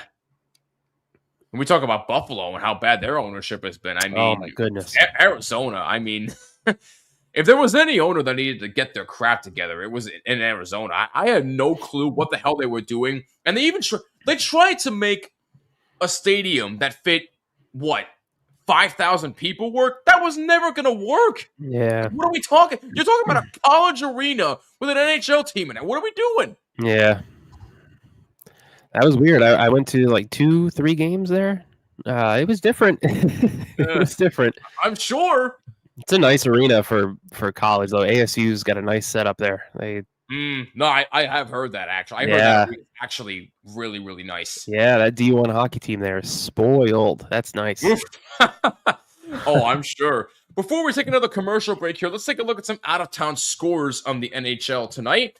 If you're just tuning in, hello, my name is Jimmy, alongside Chris. I host From the Blue Seats. Chris hosts the Late Arrivals podcast. We're watching Rangers versus Ducks. It is currently tied at 1 after 40 minutes of play. Matthew Robertson scoring his second on the power play. Jackson Lacombe scoring shorthanded for the Ducks. Out-of-town scores, Panthers currently lead Tampa Bay 3-0 in the second period. Sam Reinhart scoring shorthanded. Antoine Lundell scoring his 10th. And Brad Marchand scoring his 19th of the season. And it is 3-0 Panthers over Tampa Bay. Underway in Winnipeg in the second period. It's no score between the Senators and the Jets. Jets currently on a power play. You want to know what's amazing? The Jets have only 7 shots on goal. Ottawa has 8. And it's the second period. Jeez. It's been such a defensive battle and not really a goalie duel. Just everybody wants to play defense tonight, apparently. I have no idea. Nobody wants the puck? Maybe they're afraid of it? I don't know. I guess not. First period about to come to a close. 2:50 remaining in St. Louis. And St. Louis has tied their game against Nashville at 1. Dalibor Dvorsky scoring his 4th of the season. And 3 minutes to go in the first period in Dallas. There was no score between the Stars and the Kings. That is where we stand in the out-of-town scores. Jared says, I wouldn't mind seeing a Montana hockey team. Ooh, that'd be really interesting. There you go. Montana team? That'd be really cool to see. That'd be different, yeah. So should I make a petition right now, bring back the Atlanta Thrashers? Can we make that happen? There you go. I'd be shocked if it wasn't already a thing. We might have to look that up and see if that might already exist.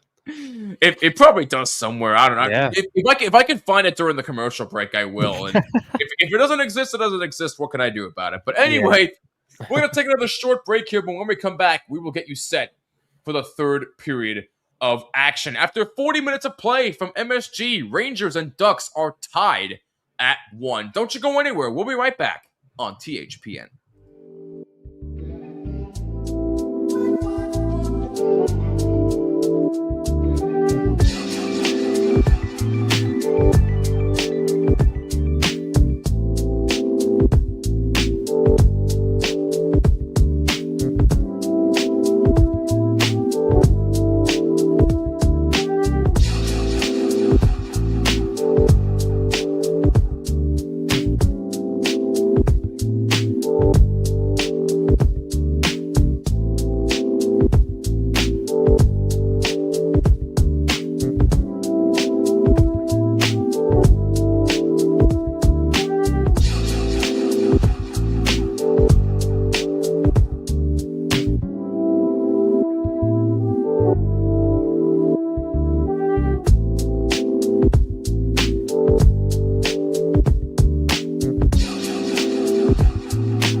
you're watching another THPN watch party presented by DraftKings. Use code THPN at sign up. New customers who bet $5 get $200 in bonus bets if their bet wins. That's code THPN only at DraftKings Sportsbook. Must be 21 or older in select states, and please play responsibly. After 40 minutes of play from Madison Square Garden, it is tied at 1 between the Rangers and the Ducks, both goals coming in the second period. Jackson Lacombe scoring shorthanded his 5th, and Matthew Robertson scoring on the power play his 2nd of the season. And that is all of the scoring right now. But Chris, like I said before, it might be a low-scoring game, but you really do like the pressure that both teams, when they get it, they've had all kinds of pressure on both sides. Yeah, Rangers have been doing a really good job with a lot of the offensive zone time.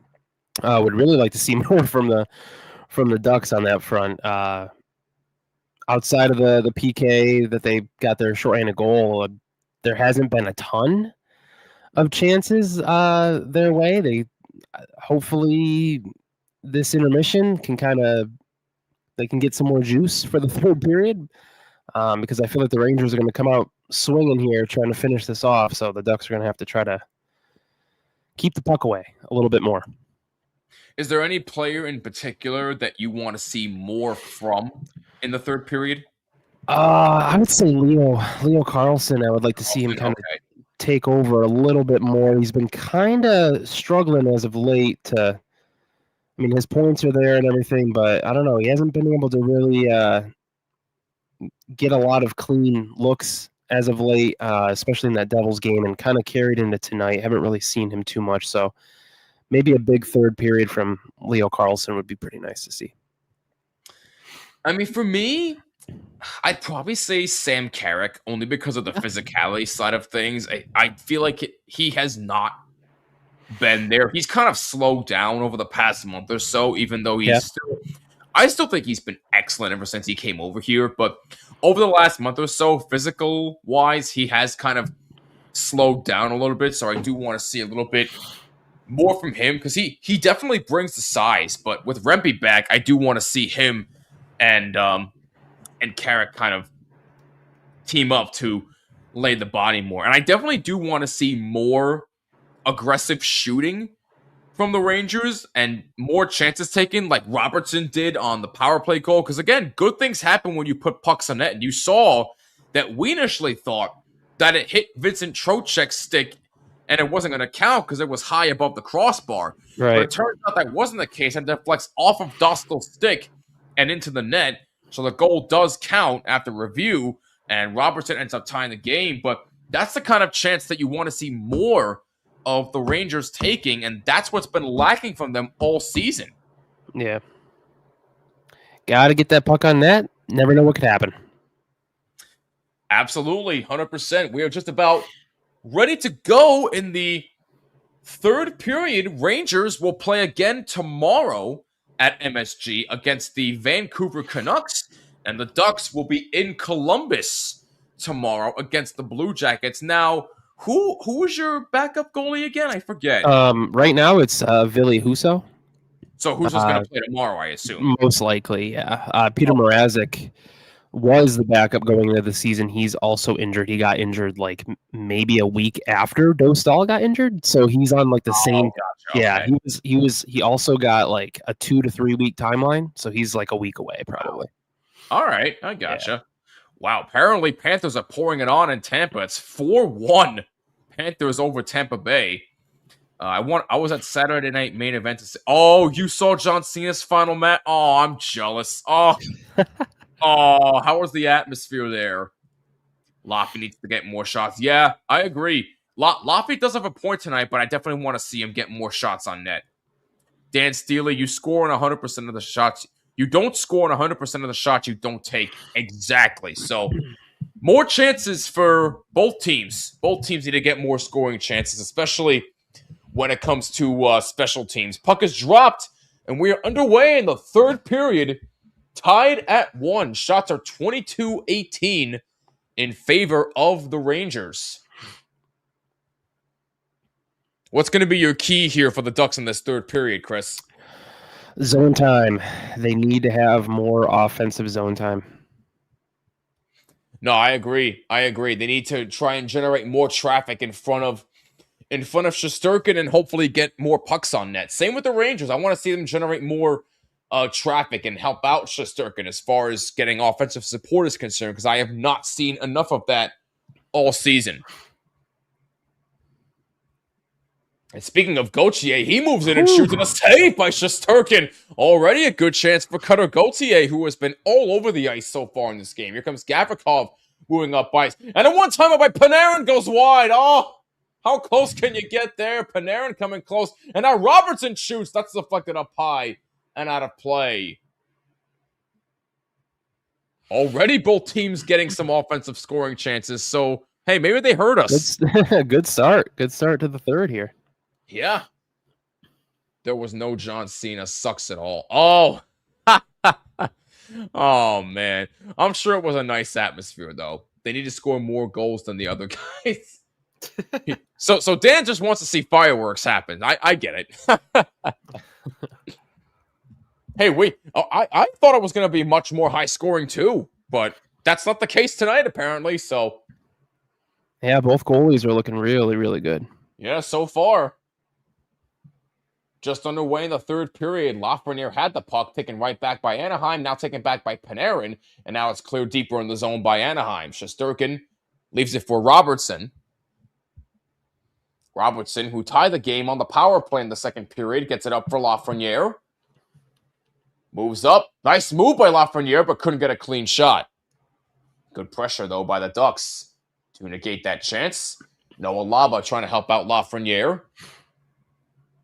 Rangers have to regroup in center. Carson Soucy moves up just onside. He gets tripped up, and no penalty. A little surprise there. Little surprise. There's no call there. Yeah, teeny bit.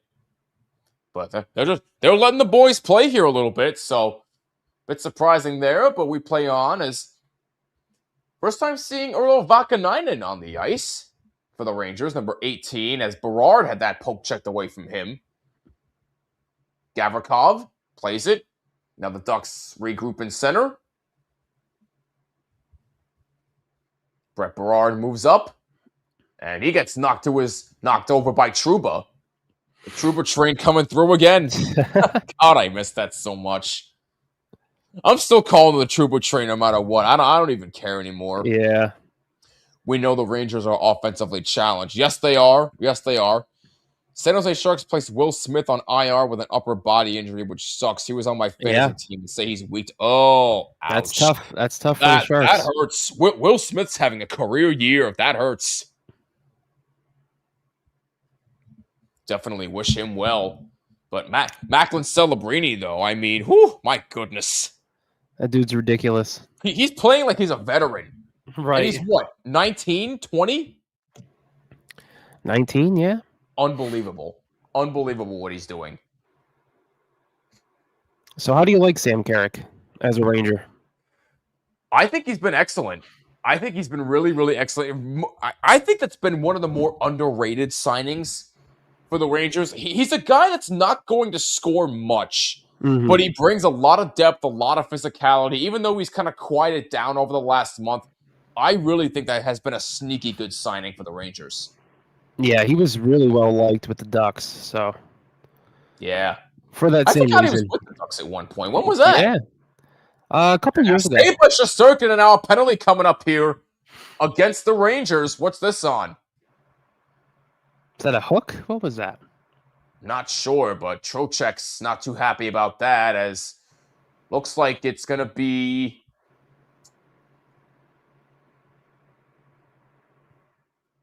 Who is that? Oh, yeah, it's definitely a hook.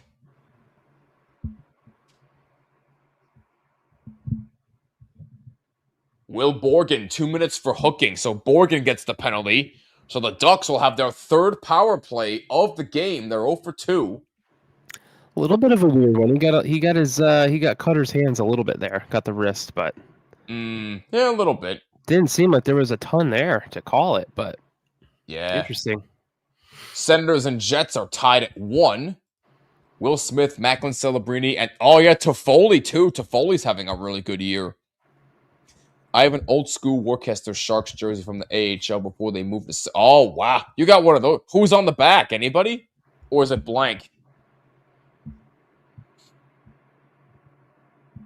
So Ducks on the power play. Lacombe's got it. Loose puck, taken back by the Rangers momentarily, and it's cleared out. Shots are 22-20 in favor of the Rangers. Game tied 1-1. 4:25 gone by here in the third period. Ducks trying to move in the zone. Gavrikov takes it, and it's immediately cleared. Still no score in the Monday Night Football game? Wow, I'm actually seriously surprised. And it's the second quarter. Wow. Jeez. Defensive battle there in Pittsburgh. That's kind of those are kind of Steelers games, huh? Well, no, nobody wants to make a mistake, especially with playoff lives on the line. Well, now there's a score. Dolphins kick the field goal. It's 3-0. All right. Well, okay. I was going to say the most popular player on the Steelers probably is their field goal kicker. I feel like he gets the most work out of all of them. I feel like every time I end up watching a Steelers game, it's just a field goal fest. Yeah, because they don't score much. Even with Aaron Rodgers on the team, they don't score much, which is surprising. Yeah. 30 seconds to go on the Ducks power play. There's a shot by Gauthier and a save by Shesterkin that goes up high and out of play. Cutter Gauthier making his presence known tonight. He is all over the ice. Yeah. He's definitely got his legs. That's for sure. I have a Manchester Monarchs jersey of Jonathan Quick. Oh, man. Those are nice jerseys. Jonathan Quick tomorrow against Vancouver.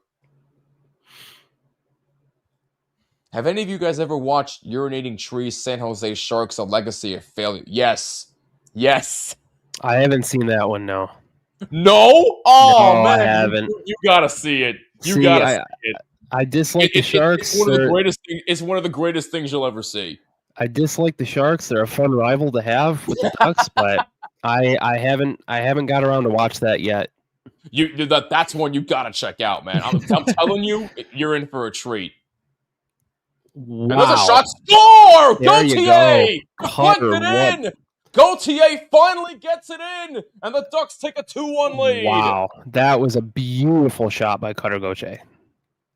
Absolute snipe. I was just on the Real app about to check how many shots on goal he has tonight. And he does that. Like, that was beautiful. Wow. Beautiful. Was that deflected in partially? No, that was just an absolute I think, snipe. That was... Shot. Wow. What a snipe by Gauthier. Wow. Beautiful. Beautiful. Woo! So that was his fourth shot on goal. 17th goal of the season for Cutter Gauthier. What a year he's having. Good on you, Cutter. Beautiful. You need to watch it, Chris. So damn funny. I said that. Oh, the other jersey you said. I'm sorry. It's blank with a 2015 AHL playoff team. Oh, they signed it. Oh, that's cool. Rangers are ass. Yeah, that sums it up. That sums it up. Yeah, they are. Man, I really hope they find a way to make the playoffs, though. The Stanley Cup playoffs are always better when the Rangers are involved, and we need the Bruins in there. We need the Bruins. If they're lucky, they might be a wild card team. I said they'd be a wild card team this year, but I don't know, man. I don't know. We'll see. But I'll tell you what, if they do get in with the way they've been playing on the road, they might be a tough out. As crazy as that may be, I don't know. I don't know what to think.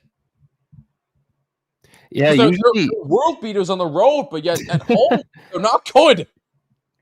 It doesn't make sense to me. Yeah, it's very, very odd.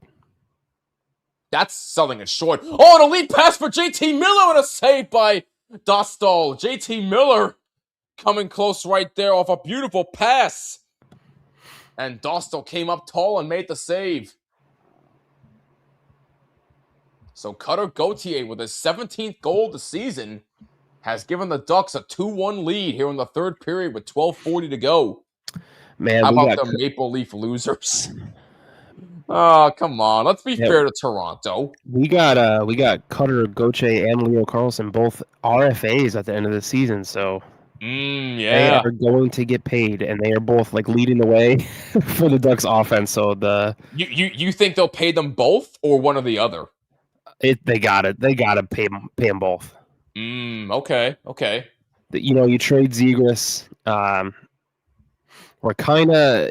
I feel like we still need some help on the offensive side, even though we are scoring a lot of goals. It's coming from a lot of the same guys. We don't have a lot of depth. We don't have a lot from our bottom six. So Cutter and Leo are leading the way, along with Troy Terry. You gotta. Troy Terry's already locked up for a bit. We need to lock the other two up. That's fair. Yeah. Well, hopefully they can make that happen because those two right now, they're your two best players. Yeah. They have the space to do it. The cap's going up. There's no reason not to make these two very, very happy and very rich. Yeah. Yeah, 100%. And a cross-ice pass and a save by Dostal, and he holds it. Good chance for Braden Schneider. Cutter Gauthier with his 17th goal of the season has given the Ducks a 2-1 lead with 11:26 to go in the third.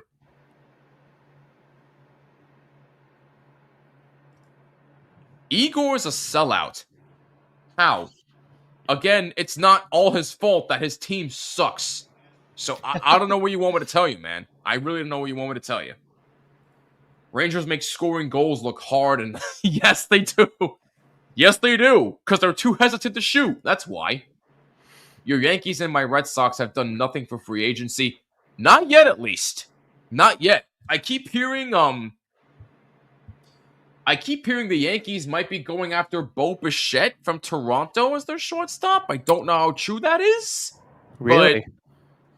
But I guess they don't think Volpe's that good anymore. I don't know how true that is, but I don't know. Be hilarious if Gauthier scores against the team he told to F. He literally just scored. He literally just did. So I don't know what you want me to say. He just did score. Two prospects I'm excited for the Bruins are James Hagan and Will Fuller. Oh yeah. Hagen's, Look yeah. out for them in the draft. Those two are going to be problems. But, I mean, the Rangers, to me, they're really not playing a bad game at all. It's just... I really don't think they are. I think they No, look fine. it's just Yeah. the Dostal's been standing on his head. I mean, the Rangers are not playing bad. It's just that Anaheim is better than them. I mean, you look at that first goal from the Ducks. I mean, Lacombe, Shesterkin had no help there. He was able to get to the crease with no problem and slam that puck in. I mean, Shesterkin made the first save. Yes, he did. And the Cutter goal, I mean, there's not many goalies that are going to stop that shot. That was a very, very, very nice shot. Perfectly placed. The Japan pitcher, too. Oh, yeah. What the heck's his name again? I remember we have Toronto's first pick in the 2026 draft, and it's protected. I did forget about that, actually. Igor is a god. I'm not going to go that far, but again, he's the least of the Rangers' worries right now. Rangers make every goalie look like Ken Dryden. I mean, they do make them look better. I'll say that much. Right now, it's 2-1 Ducks with 11 minutes to go in the third. Rangers once again have to play catch-up, and that shot off the post! Another shot saved by Shesterkin. Post count. Ducks 1. I'm trying to see who hit the post there. I think it was Frank Vetrano. Yeah, Vetrano did. Can't get any closer than that. And of course, Quinn Hughes made his debut against the Bruins, and he scored. I did see that he scored. Sorry to hear, Jared. Quinn Hughes looks good in that green. No, he actually kind of does. I'm not Yeah, it fits him. I don't know what it is. That green was. He looks kind of good. Yeah. Shots are 25-22 in favor of the Rangers. So, again, you can't fault them for not trying. It's just frustrating that they're down 2-1. But Vakanainen able to play it. There's a shot looking for a deflection and a save by Dostal.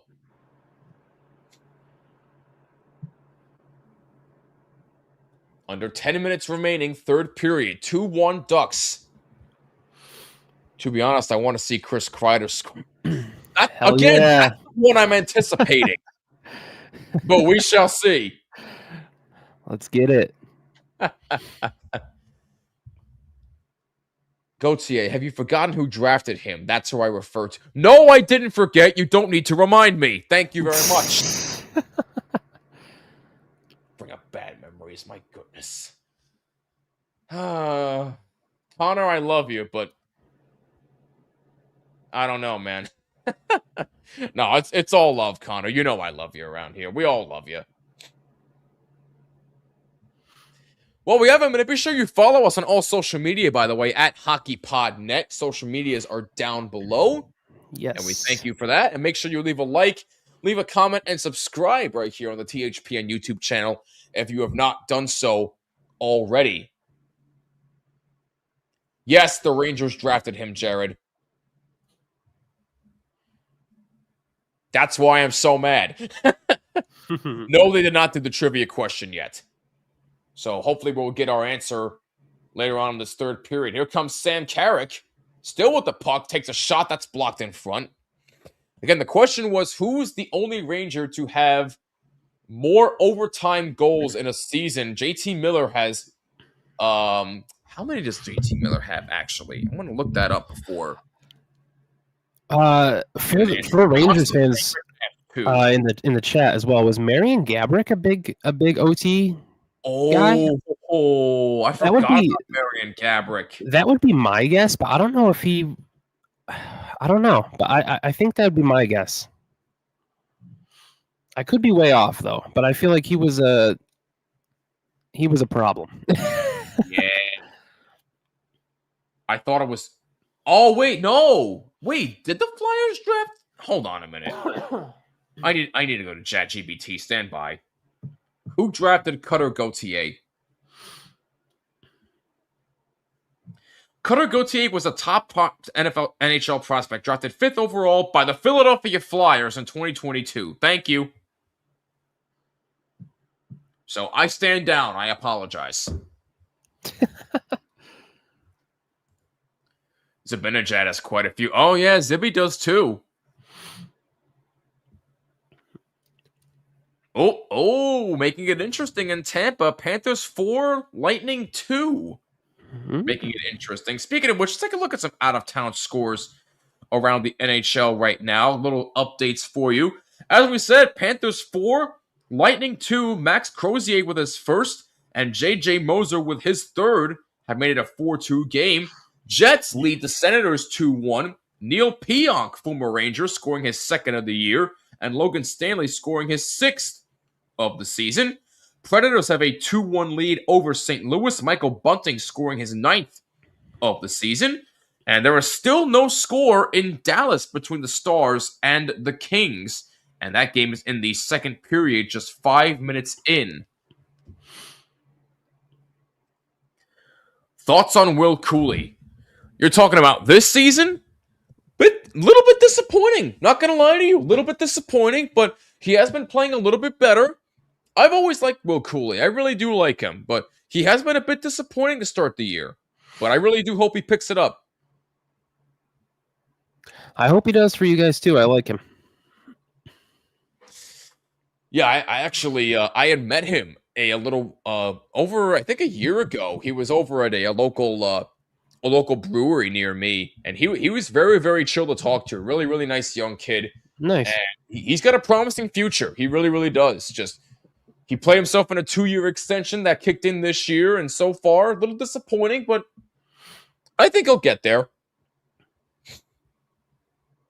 Oh, they just showed they were showing a replay of Chris Kreider's hat trick against Carolina in the playoffs a few years ago. Nice. In which the Rangers came back and won that series in 6. Chris Kreider with a natural hat trick that sent the Rangers to the conference final against the Panthers. Oh, those are the moments I miss from Chris Kreider a ton. Would he have that OT goal? Trivia question? Chris Kreider, maybe? That'd be an interesting question to have on a night that Kreider returns, you know? I didn't think of Chris Kreider. They were talking about. Yes, but I don't know. Hold on. Let's see what the Rangers do here for a second. I had a thing on Cutter here that the Ducks were talking about. Oh, okay. Shot by Will Borgen and a save by Dostal, and he holds it. All right, Cutter. Last year, Cutter Gauthier had 44 points in 82 games. He played all 82. He had 20 goals, 22 assists. This year, he's already got 35 points with 17 goals, 18 assists in his. This is his 33rd game of the season. On pace for 60-plus points. It's great to see. Great to see. Him and Leo Carlson right now has 40 points for the Ducks. Like I said, Cutter's at 35, Troy Terry at 34. Those are our top three. Cooley will become a good power forward. You can't teach size. That's true. Kreider had 51 years. Some had to be OT. Yeah, that is true. That is true. That'd be fitting for them to have that trivia question on the night that Kreider returns. That'd be fitting. He comes back and the answer is Chris Kreider. Right. That'd be a good way to. Oh, that would be fitting. Yeah. 7:02 to go, third period. Rangers trail 2-1. Cutter Gauthier scoring his 17th of the season on the power play, by the way. So special teams coming through for Anaheim tonight, and it's 2-1. Shorthanded goal and a power play goal. Yes. Crazy times. Mm-hmm. And Matthew Robertson scored on the power play for the Rangers in the second period. So special teams coming up big for both teams tonight. So everyone just needs to stay out of the box. Yeah, pretty much. Let's play 5-on-5. Yeah, the discipline factor is not there tonight, but special teams is. Yeah. Shots are 26-23 in favor of the Rangers. Ducks lead 2-1 with 6:30 to go. Third period. Get an even strength, and that's all the goals. True.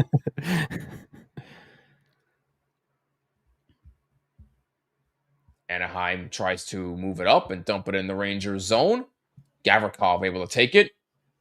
Leo Carlson trying to battle. Loose puck. Poked away by the Ducks in the corner in the Rangers zone. Gavrikov there. Ducks trying to keep in. Leo Carlson plays keep away with JT Miller. Carlson's got it. That pass intercepted by Schneider. 6 minutes to go, third period. 2-1 Ducks. And icing called here against the Rangers. I think that's only like the second or third icing call. I haven't hardly seen any icing calls in this game. I was literally just thinking that. Yeah, I want to say that might only be the second. Wow. Who would have thought that after everything he was involved in, Coach Q not only waltzes back into coaching after 4 years, he turns a group of whipping boys into a playoff team. Yeah, we were talking about that earlier. Yep. If he could somehow find a way to win in Anaheim, I think that sort of erases, well, not erases completely everything that he did, but as far as his legacy is concerned as a coach, he'll definitely build on it if he wins there. And the Ducks, it's just nice seeing the players here smiling and having fun because, man, Greg Cronin was just not 100%. Great. Not great for these guys. I felt like nobody enjoyed their jobs. Nico Mikkola just beat up Jake Gensel. Oh, boy. Why can't the Rangers win at home? I don't know why they can't win at home. I'm being honest with you. I truly do not know what it is. MSG used to be a place that people would be afraid to come and play. Now the Rangers are all of a sudden afraid to play there. There's still 5 minutes left in this one. Never know. I know, but even still, I think they party too hard in New York. I mean, they do, but these guys are millionaires first and hockey players second. You can argue one way or the other on that. I mean, you do have a point, though. I don't know, but there is still under 5 minutes in this one. 2-1 Ducks. I really like the goalie situation you got in for both New York teams, though. Like Shesterkin, like I said before, he's one of my favorite goalies in the league, and same with Sorokin. I mean, I mean, speaking of which, who would have thought the Islanders would have been in first place in the Metro? Who saw that coming? They're killing it right now. They played the Ducks. We played them last week, and they're good, man. They're a good team. I know they get a lot of flack for being kind of boring, but Well, Matthew Schaefer, though, I mean, I love that kid, man. I mean, the amount of life that this kid has brought to that team is unbelievable. And Boo Bird's coming out, I think, because Trouba's on the ice. And Panarin's shot, that's blocked in front, and it's cleared out to center. 3:45 to go. Not sure who blocked that, but that was nice. Keep an eye on Shesterkin for you to see if and when the Rangers pull him. Here comes Panarin. That's a pass in front. That's blocked. 3:30 to go in the third. This period's gone by pretty fast, I feel like. Yeah, it has. Good pace. A curse of all New York teams. They don't care who wins. They get paid either way. Not quite as much to do in Winnipeg. I've always wanted to visit Canada. I don't know. I've heard good things, but I also heard it's kind of boring. I don't know. You've never been to Canada?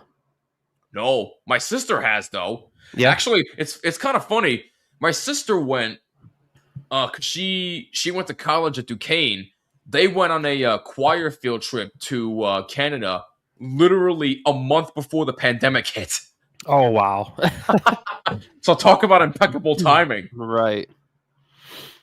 But yeah, she's been there before. She says it's gorgeous, but it can be even more cold than here in New Jersey. So, oh yeah, hey, I believe it. So, yeah, growing up in Buffalo, I used to go when I was younger. I used to go over to Niagara Falls, the Canadian side, because they have the American side and the Canadian side. But the Canadian side was always had more entertainment for kids and stuff. It was always a blast going over there.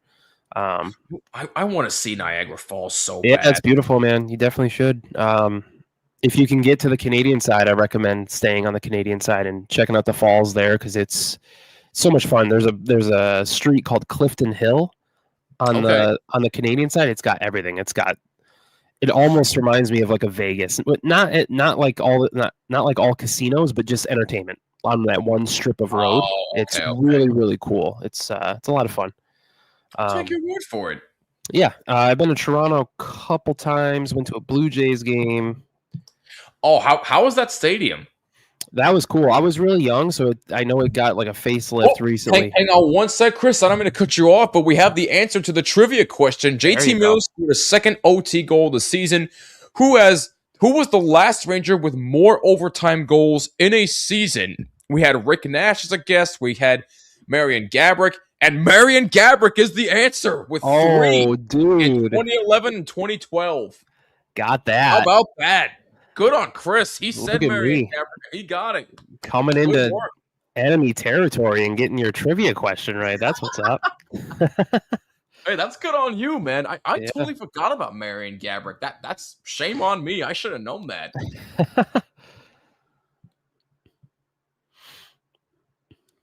Had a couple of comments to catch up on here, but let's see. Drury is single-handedly responsible for the Rangers' collapse ever since they traded Trouba, Kakko, Kreider. I wouldn't say single-handedly responsible. I mean, the players have to go out there and do their job, no matter who's brought in.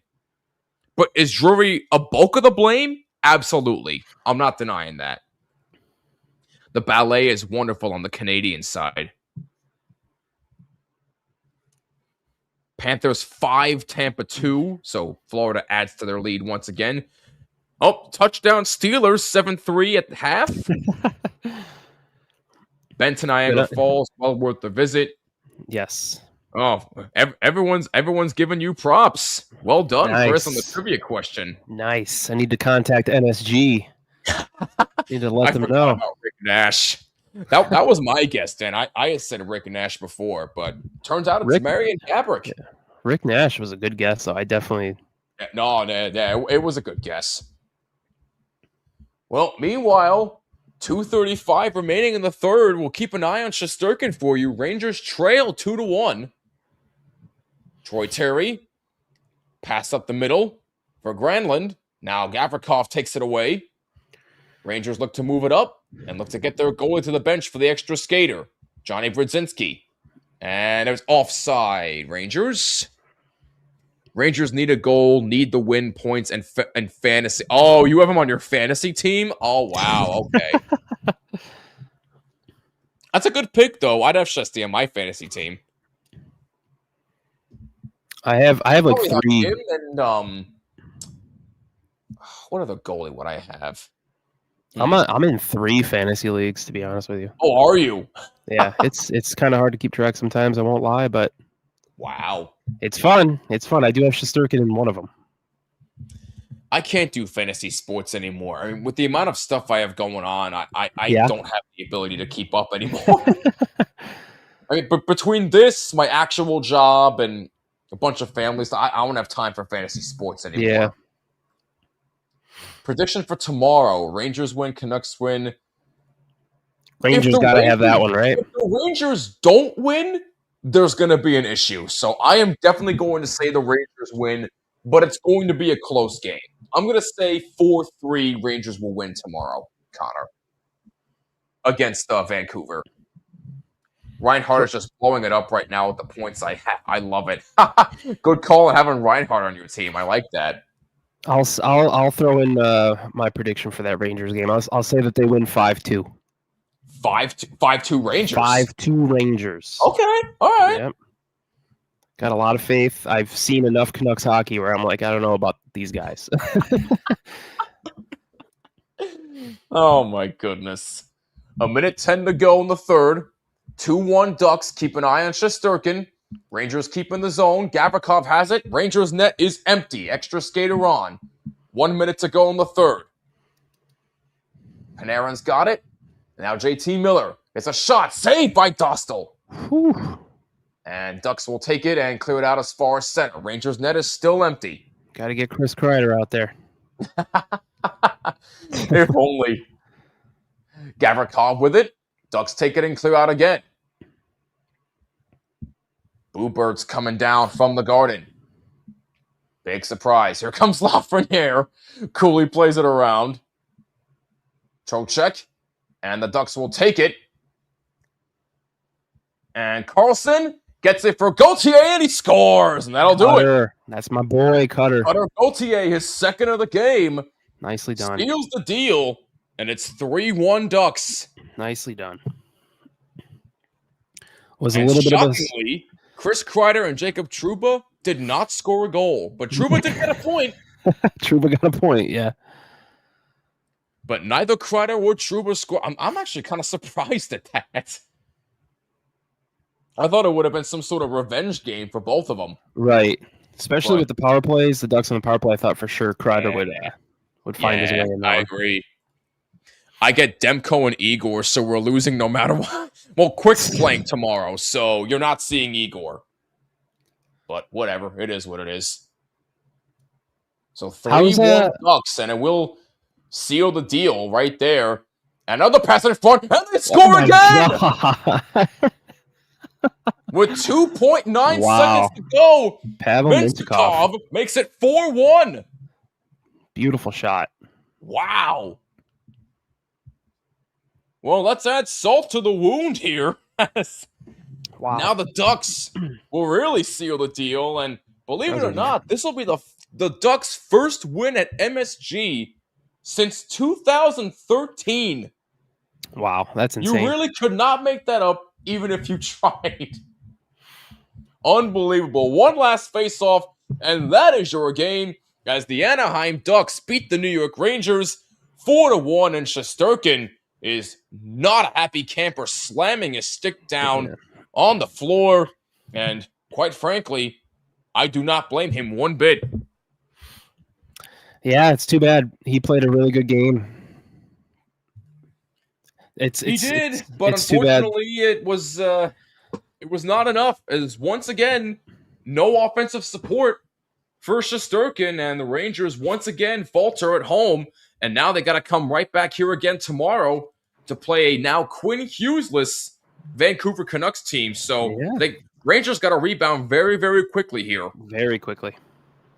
But as far as the Ducks are concerned, another good win for them. Another good win. A game in which there was a lot of emotion for Chris Kreider and Jacob Trouba returning. Neither of them score, but I'm sure they both have to feel real good about getting a win against their former team, Chris. Yeah, 100%. It definitely helps this road trip too. It kind of went off the rails a little bit there. They started in Pittsburgh, got the win, but they lost their last two. So this one was a big win. They needed it. They finished the road trip tomorrow in Columbus, and we'll see how they do. We'll probably have Husso in net. Hopefully they can build off of this. Yeah, Ville Husso plays tomorrow in Columbus. Jonathan Quick will get the start tomorrow against Vancouver. So hopefully the Rangers can rebound after another just tough home loss after coming off a big overtime win against Montreal. I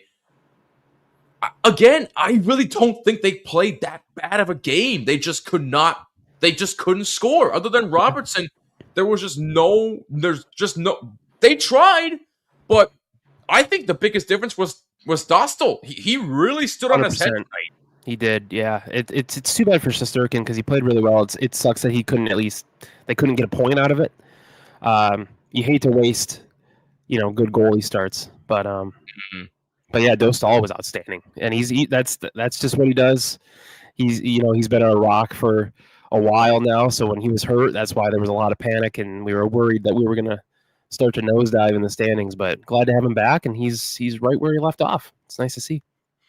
Yeah, 100%. Meanwhile, again, Shesty not having a Shesty-like year, but even still, he's the least of the Rangers' problems. And I think tonight sort of proved it once again as the Rangers fall 4-1 tonight to the Anaheim Ducks. But they'll be right back at it tomorrow, 7 p.m. Eastern time, when they take on the Vancouver Canucks. Ducks will be in Columbus tomorrow against the Blue Jackets. Chris, before we sign off for the night, once again, just remind people where they can find your show and where they can find you on social media. Yes, find us everywhere at Late Arrivals Pod on Instagram, Twitter, wherever you get your social media stuff. You can find us wherever you listen on Apple or Spotify or wherever it may be. Please leave us a rating and review. Late Arrivals Podcast. Love to have you along for the ride. If you want to give us a shot, if you want some Ducks insights, we welcome everybody. Come hang out with us. Have some fun. We go live every week on Twitch and YouTube, so follow us over there and subscribe. Same Late Arrivals Pod everywhere. You heard the man. Go subscribe and subscribe to my show as well, From the Blue Seats, a New York Rangers podcast on YouTube, Apple, Spotify, YouTube Music, wherever you listen to your podcasts. And be sure to rate us 5 stars and follow us on all social media at Blue Seats 94, and follow Hockey Pod Network on all social media as well at Hockey Pod Net. And as always, we are sponsored by DraftKings. Use code THPN and sign up. New customers who bet $5 get $200 in bonus bets if their bet wins. That's code THPN only at DraftKings. Must be 21 or older in select states, and please play responsibly. Connor said, if you're a Ranger player right now, get out of that building. Fans will be out in blood. Good stream, Jimmy. Chris will serve you ducks on a plate, freshly roasted. That's not nice. That's not nice. Come on, man. Maybe next time, not tonight, little buddy. Although, all jokes aside, I've never had duck meat before, but I've heard it's actually quite good. It's not bad. I've had turducken before. I don't know if you've ever had that. Well, obviously not because you haven't had duck. But yeah, turducken is something it's different. Is it better than turkey? Probably, yeah. I'd say so. Okay. Yeah. Okay. Hey, maybe for Thanksgiving next year I can convince my family, even though it's going to be hard to convince them. But yeah, just get a different bird. Yeah. I know, Connor. It's all in good fun. Welcome to he's not really new to THPN, but he is new to these watch parties. Yeah. And look, this was a blast, despite the outcome, for me at least. No, all seriousness, this was a blast working with you for the first time. First ever watch party for you. I got to give it up for you. Yeah. You were fantastic tonight. Appreciate and look it. forward to hopefully doing with you all again real soon. Thank you so much for joining me, Chris. This was so much fun. Thank you so much for having me. It was a blast. Anytime, man. Go subscribe to the Late Arrivals podcast with Chris and the crew. Yes. A bunch of good insights when it comes to the Anaheim Ducks. Once again, the final score here tonight, the Anaheim Ducks beat the New York Rangers by a score of 4-1. Make sure you leave a like and subscribe to the THPN YouTube channel. Hit that bell so you're notified of all live streams, new episodes of the Terry Ryan Show, and everything we do here on THPN. THPN. And once again, go subscribe to both of our shows, Late Arrivals and From the Blue Seats, a New York Rangers podcast, on all social media at Blue Seats 94 and at Late Arrivals Pod. Perfect. Thank you very much, Chris. Once again, alongside Chris, my name is Jimmy. This has been another THPN Watch Party. Thank you so much for tuning in, and we will catch you in the next one. Peace, and take care.